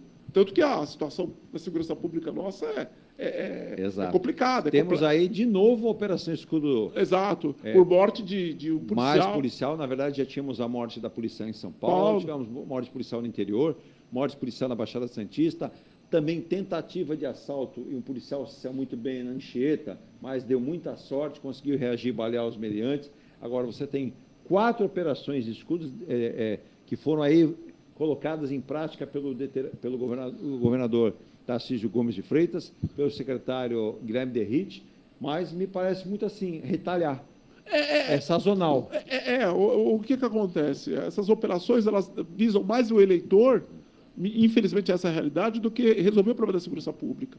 Por quê? Nós temos aquilo, enquanto os poderes públicos não se integrarem para trabalhar aquilo, não vai resolver. Porque, veja bem, quem disciplina a ocupação de solo? São as prefeituras, os municípios. Onde que boa parte dessas quadrilhas, eles vão se refugiar, eles dominam. São essas áreas que o poder público não atende. Olha, e largou. Só para a gente entender, a gente vai para o intervalo, a gente volta, vai ter que dar uma ampliadinha um pouquinho no programa, a gente tem que cumprir um comercial, bloco agora, mas teve gente que perguntou para mim ontem não teve programa, em relação por que a Gol pediu recuperação judicial nos Estados Unidos e não no Brasil. É justamente o que a gente estava falando agora, a questão que a justiça americana é mais rápida, mais célere. Mais rápida. Então, a Justiça dos Estados Unidos aceitou o processo de recuperação judicial da Gol. A companhia terá acesso ao crédito de 950 milhões de dólares obtidos pela ABA, né, que é o grupo controlador da Gol e da Avianca. Então, para você entender, lá é mais tranquilo, mais rápido, mas seria mais fácil de você obter. E a Gol conseguiu essa vitória, né, nessa recuperação judicial lá, quiçá, né, a gente tivesse essa rapidez, como foi rápido. Né? E outra coisa também, que o internauta tem que ficar atento, que boa parte das aeronaves, elas têm leasing.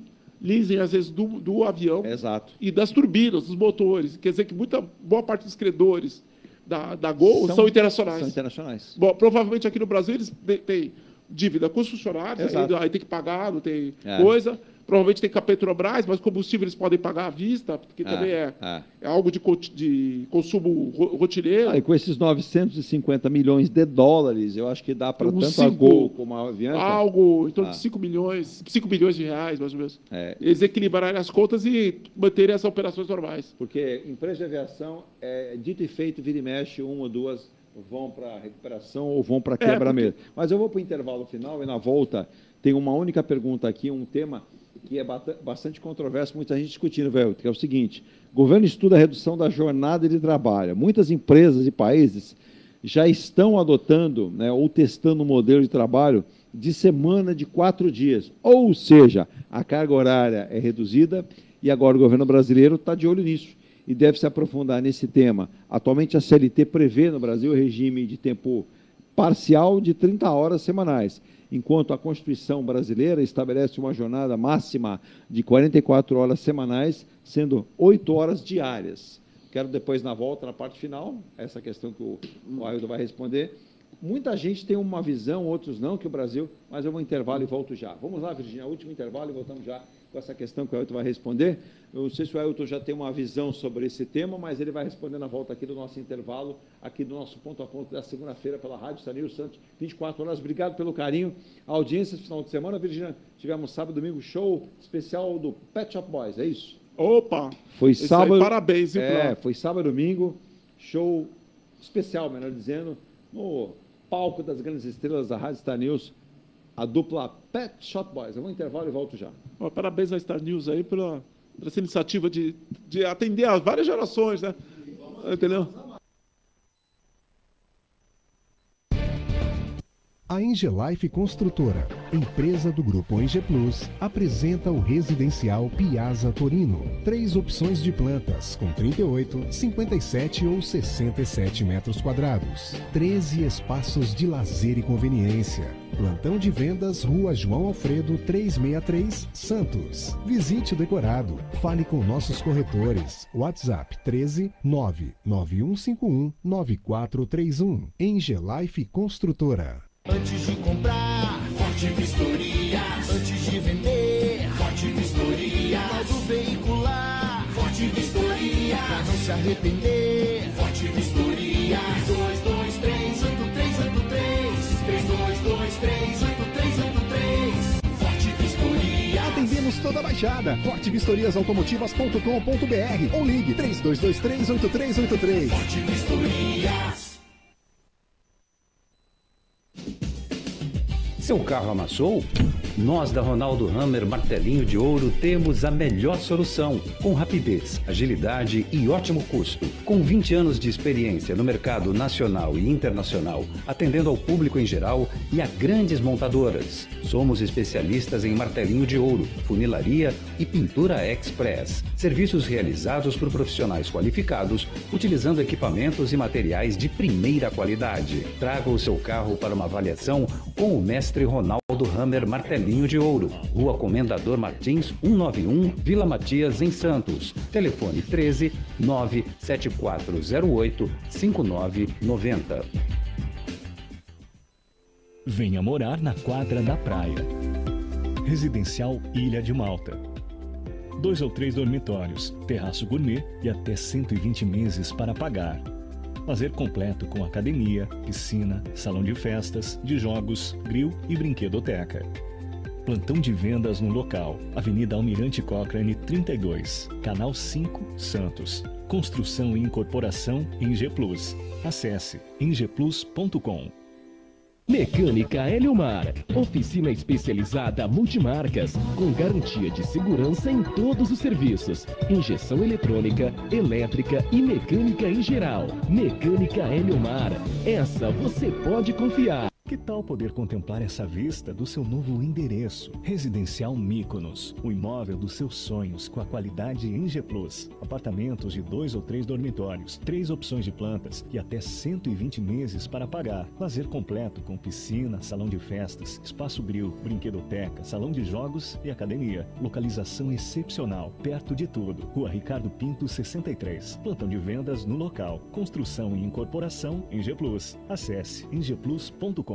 Há mais de 2 décadas, a M Muniz Logística constrói diariamente uma grande relação de confiança com forte atuação em soluções de comércio exterior.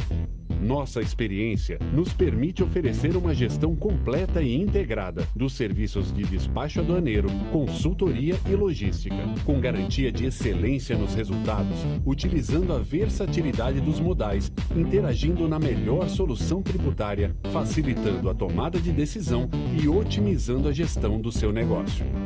Temos como visão manter a tradição, posicionamento estratégico e uma perfeita sintonia com nossos clientes e fornecedores, fazendo com que sejamos mais do que prestadores de serviço, nos tornando uma extensão da sua empresa. A M Muniz Logística está presente em locais primordiais, com sede própria nas cidades de Santos e Rio de Janeiro, junto aos 2 principais portos da região sudeste. Além A gente já está de volta aqui às 10 horas e 7 minutos, já damos uma estourada no tempo. Aqui no começo a gente falou bastante de aviação, foi importante também. Só passar aqui um tema rapidinho, que eu acho que vamos ter problema e já começa a ficar com uma insegurança nesse fato. O governo de São Paulo condena novo projeto do túnel Santos-Guarujá e diz que a obra vai demorar e não será uma obra tão segura como deveria ser. Isso aqui vale a pena citar, Ailton, Virgínia, nossos ouvintes, foi por conta do não que o governo federal deu ao governo estadual. O governo federal diz que não precisa e não terá participação do governo do estado na feitura do túnel Santos-Guarujá. Aí, é um negócio lamentável. Me parece que quando começam esses desentendimentos, e aí tem totalmente, está na cara que a questão política, o afastamento do governo estadual desse projeto pelo governo federal, porque só está agora incluso nele a autoridade portuária e o governo federal com o PAC. Sim. E o governo do estado não. E aí a gente percebe que não há intenção de que isso saia. E o governo do estado reprovou aí, está dizendo que esse projeto não é o mais correto e o mais viável, será mais custoso e mais tempo, né? E já tem gente que está perdendo esperança, não vai sair. É ruim quando as coisas começam com desentendimento. Eu acho que, nesse ponto, eu acho que o governo federal está agindo mais por questão eleitoral. Ninguém quer sair na foto com o potencial adversário lá adiante. Exato. Então, tem toda essa questão eleitoral partidária em volta, mas o prejuízo é da sociedade. Mais uma vez, se coloca a prioridade, o poder acima do interesse público. Porque, veja bem, o túnel é uma obra fundamental? Numa área federal, porque quem controla o porto, mas as estradas que chegam ao porto. Estaduais? São estaduais. Municipais, os acessos. acessos. Então, todas as esferas do poder público que tenham alguma A influência... Virgínia vai fazer o contato, Ailton, né, nos próximos dias, com a assessoria da deputada estadual Solange Freitas, que eu acho que ela teve um posicionamento muito interessante. A deputada estadual Solange Freitas merece a nossa atenção e parabenizá-la. Segundo a deputada Solange Freitas, ela deu a seguinte sugestão: já que o governo federal não quer a participação do estadual, que o governador Tarcísio Gomes de Freitas, então faça a intervenção no túnel aqui em Santos, que liga a Zona Leste à Zona Noroeste. Então, se o governo federal faça o ligando com o Guarujá e o estadual faça aqui, que seria muito interessante também você ter esse túnel ligando Zona Leste à Zona Noroeste.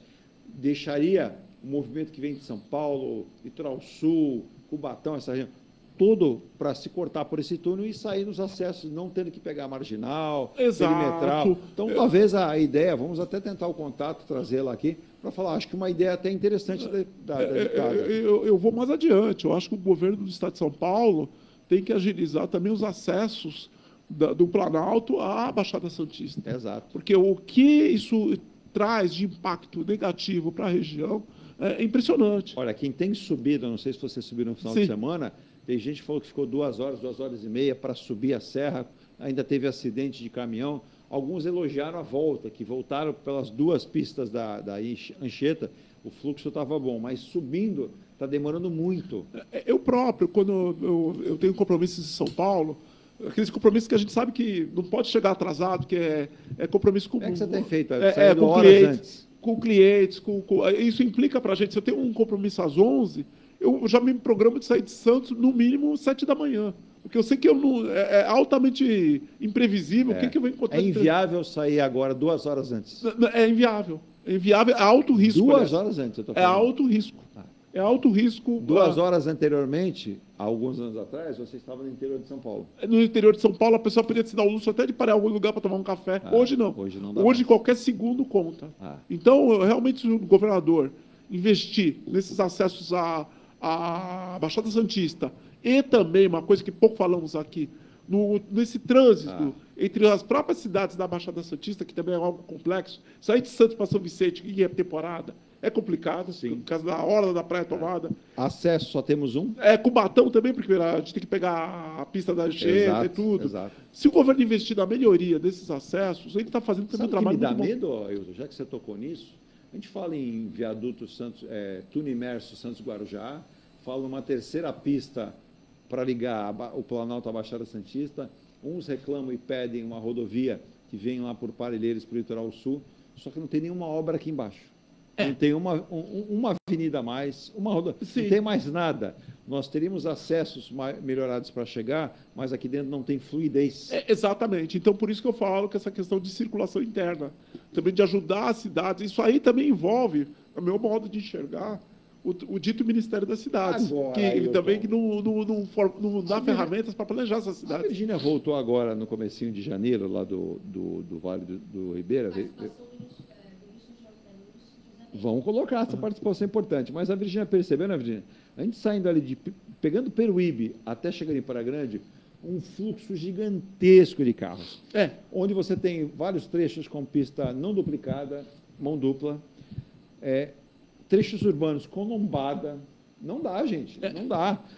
Você multiplicar isso, colocar mais carros ali, sem você ampliar, sem você ter duplicação, sem você ter acessos facilitados, então é fazer o caos vir para cá. Mas aí é que está o negócio. Por isso que eu falo de integração dos poderes públicos.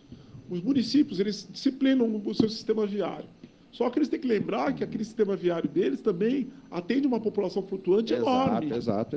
Tem o período da temporada. E aqui em Santos, então, é especial porque ele tem o porto. Sim. Quer dizer, então a gente tem que fazer uma integração das esferas, que é o seguinte, eu não posso pensar só com os 424 mil moradores de Santos. Eu tenho que pensar com toda essa população flutuante e mais os E idem. Vem o carnaval, essas pessoas descem. 400 e tantos mil veículos. Fala-se até em 430 mil veículos.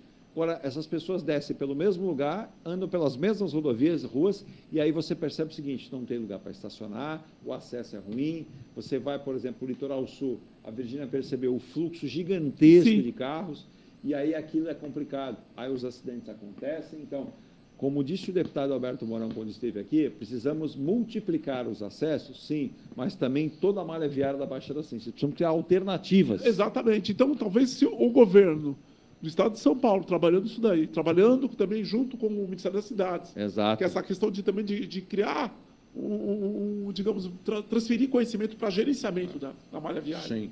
Porque isso aí vai melhorar muito o deslocamento também dos trabalhadores, porque é férias para alguns. Sim. E os trabalhadores que saem, por exemplo, de Passam- Itanhaém para passam- trabalhar em Santos. passam perrengue. Ou Opa! Praia Grande para trabalhar em Santos. E aí fica na dificuldade. Virgínia, diga a participação do Ailton, do Lúcio Bento, para o Ailton comentar, e o Ailton vai comentar essa questão de uma possível redução da jornada, a carga de trabalho do brasileiro. Diga lá.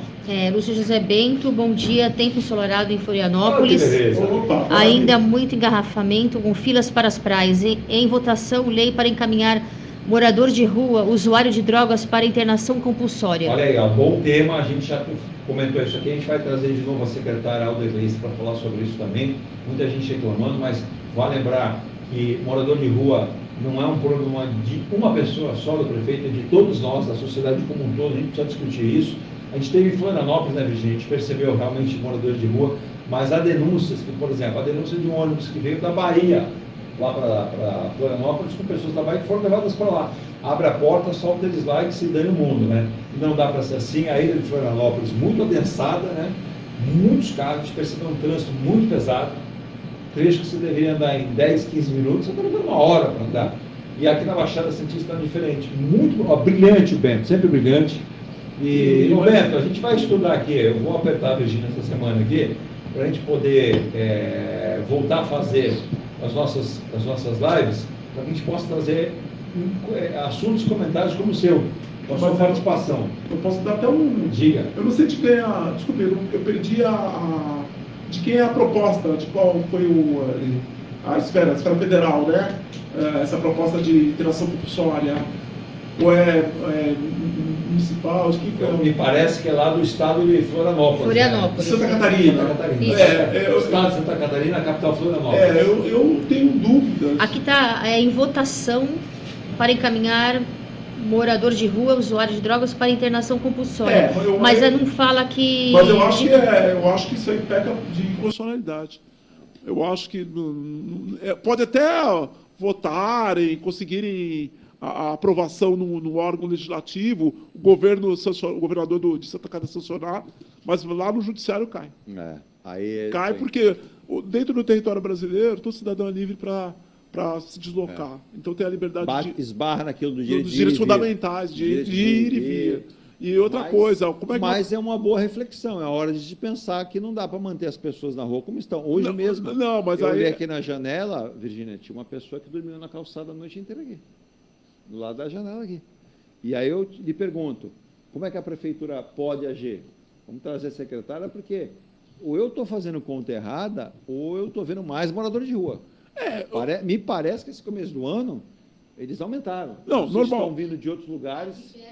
Eu acho que essa população também é flutuante. Também. Atenção, Prefeitura Municipal de Santos. Lixo acumulado em morador de rua, Clay Presgrave do Amaral, que é uma travessinha, uma rosinha curtinha entre Conselheiro Neves e Oswaldo Cruz. Na esquina tem 2 comércios fechados há um bom tempo. Ontem o lixo era enorme, né, Virgínia? Lixo dos 2 lados da rua. Fora isso, você vê moradores de rua, como você também, às vezes, vê muito ali carrinheiros descansando. Sim. O que impossibilita, por exemplo, pessoas de idade, crianças, as pessoas ficam com medo. Ontem eu passei ali, era lixo dos 2 lados. Dia de semana, moradores de rua e alguns alcoolizados. Então, parte do princípio que também começa a ter o quê? Insegurança pública. Porque eu já vi inclusive um morador de rua, mexeu com uma pessoa, essa pessoa voltou para tomar satisfação. Ele estava alcoolizado e só não houve as vias de fato, porque 2 pessoas disseram para esse motorista que tinha estacionado para deixar para lá. Mas aí você tem um caso já de uma certa gravidade. O que podia descambar para violência. Porque o morador de rua bêbado Sim. ofendeu essa pessoa que estava ali com o carro, ele falou, vai trabalhar, seu vagabundo, não sei o quê, e vira aquele... aquela desinteligência. Então. E aí imagine um uso de uma desinteligência, uma arma, alguma coisa. Exato. Então, ou como já ocorreu, infelizmente, o caso Um rapaz que foi morto Eu sei que com um não é macaco de garrafa. Sim, eu sei que não é com mais. Muito lixo que essas pessoas estão. E outra, o que está ensacado, o morador de rua muitas vezes rasga para procurar alguma coisa e fica lá, aberto. Então tem lugares que o cheiro é insuportável, muito lixo. E olha, atenção, pedir para a prefeitura dar atenção ali, na Oswaldo Cruz, esquina com a Cleipres Grave do Amaral, está sendo repetida às vezes a quantidade de lixo, né? E moradores de rua em vários pontos, para a gente tentar ajudar a prefeitura e indicar para a gente fechar.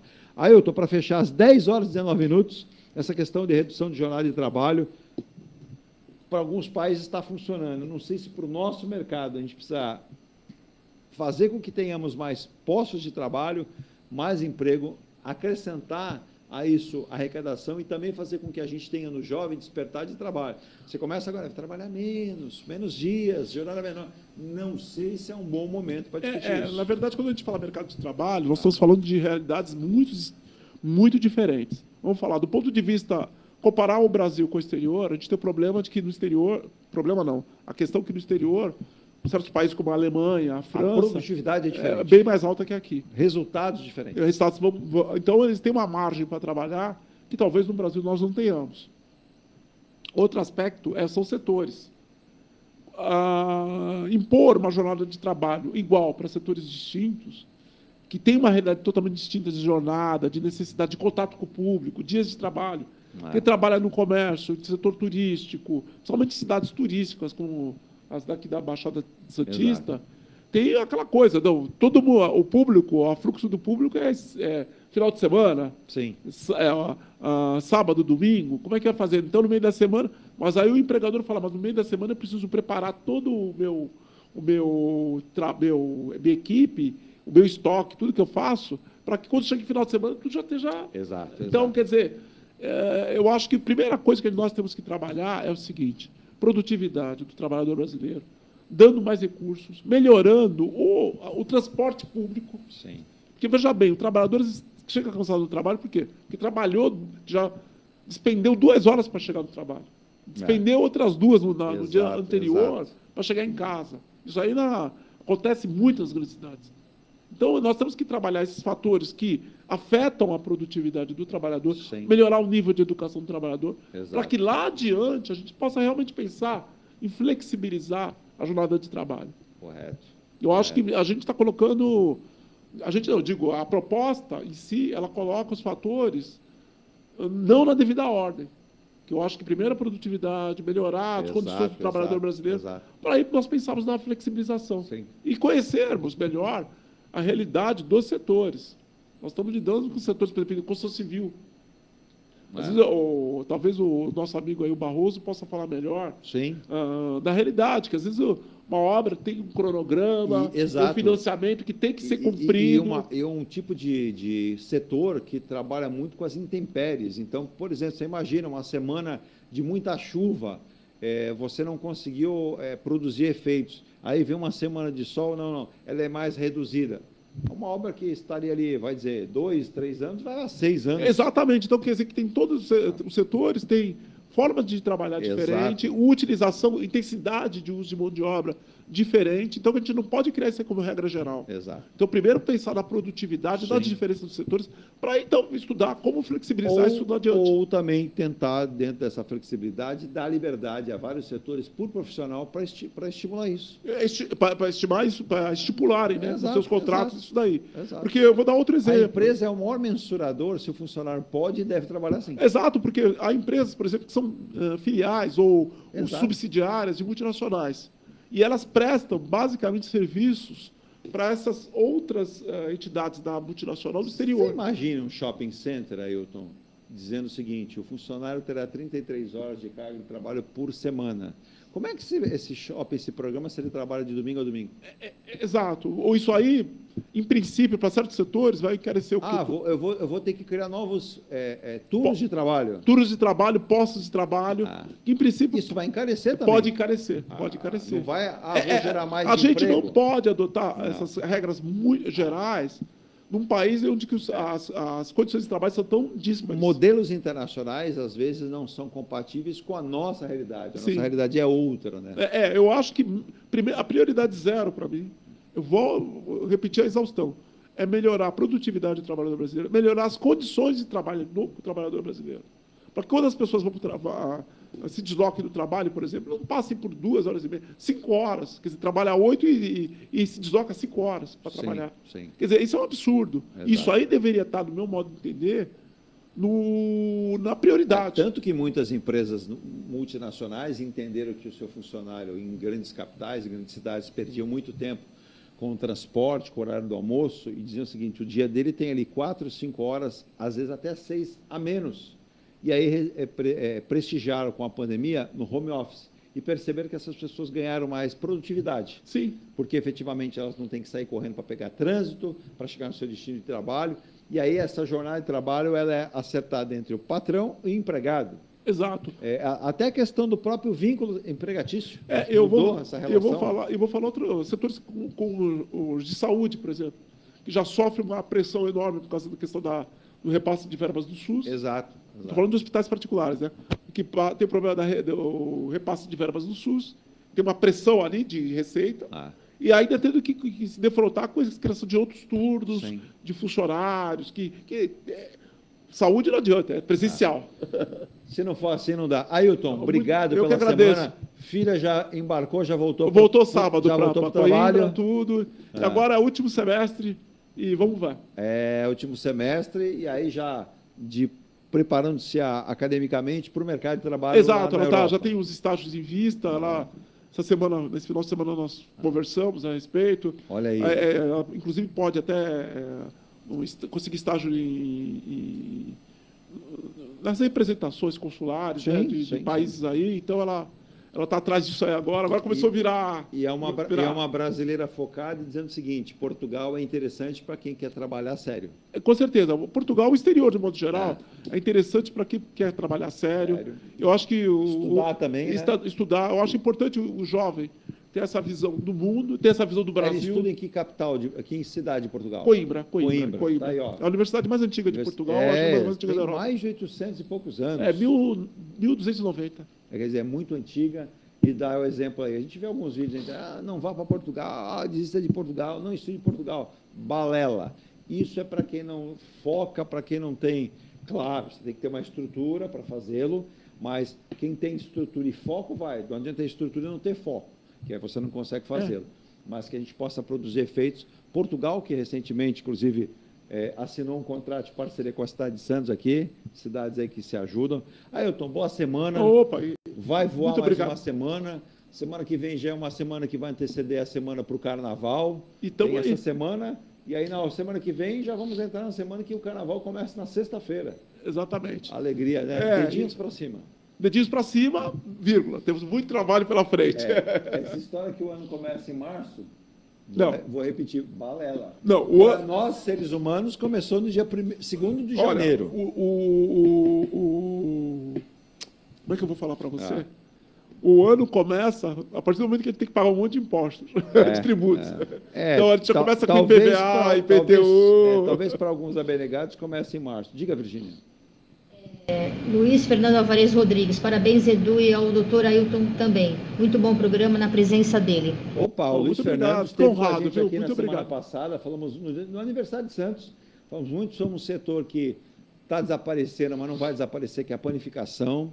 A panificação é histórica em Santos, falamos no dia do aniversário de Santos. Santos tem tanta coisa com gastronomia, com esporte, com cultura, e a panificação também é da história de Santos.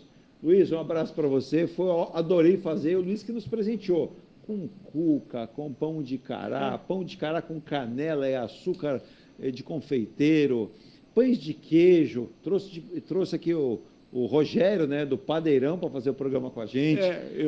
A gente tem que movimentar a nossa economia, porque Santos tem essa tradição. Obrigado, Luiz. Obrigado, Leonardo, aí, proprietários da panificadora Flor, em Santos. Eu posso dar uma sugestão? Diga. Olha, eu falo uma coisa, que os nossos amigos aí do setor da panificação dêem muito valor aos seus mestres padeiros, porque, olha, um pão bem feito não tem concorrência. É verdade. Olha, nós podemos comprar aí dos supermercados e tudo, mas aquele pão feito para aquele mestre padeiro, ele sai praticamente assinado. Sabe qual é a diferença, Ailton? Desculpe. As padarias tradicionais, que tem esse padeiro que está falando, tem todo um esmero para a feitura desse pão. Hoje, muitas padarias e muitos mercados usam o pão congelado, é um pão industrializado que a empresa vem, põe lá no saquinho, aí não tem padeira mais. Sim. Você chega lá, o dono da padaria fala assim, para o balconista, Joaquim não, Marcelo, Joaquim seria o padeiro, Marcelo, vai lá e põe um saco de pão para assar, vai lá no forno elétrico, sabe os minutos, coloca esse funcionário, depois vai lá, pega e põe lá no cesto e leva de volta. Não tem mais a feitura do pão, né? A arte de fazer o pão. Como o nosso querido Luiz Fernando, aí o Nando, né? O Fernando da padaria, prepara a massa, compra os ingredientes, o fermento, o enriquecedor de farinha, e isso tudo com a massa descansa, faz artesanalmente, tem um forno a lenha ainda com aquela lenha ecologicamente correta, e faz esse pão, e aí o sabor é outro, né? Mas, Luiz, vamos lutando, vamos tentando. E, ó, se Deus quiser, vai sobreviver e vai conseguir aumentar aí muito o seu mercado, a sua freguesia aí. Se Deus quiser. Ailton, ótima semana. Muito obrigado. Ótima semana, Virgínia. Ótima semana, Edu. Para todos. E aos nossos internautas. Olha, vamos passar um calor, hein? O calor voltou. Não se iludam. Eu diria que estava bom demais para ser verdade. Mas estava chovendo muito. Mas, olha, para a natureza, para o ar, para o tempo, estava muito bom. Está muito bom. Muito bom. Mas, claro que a gente tem que passar por tudo. Pena que o calor, quando vem demais também, né? Vem. É aquela história. 800 ou 8 mil, né? Ou 8 mil. O calor chegou a ter sensação térmica aí de 53 graus, Santa Catarina locais 60 graus, Rio de Janeiro 60, é muito calor. Tchau, Virgínia. Tchau.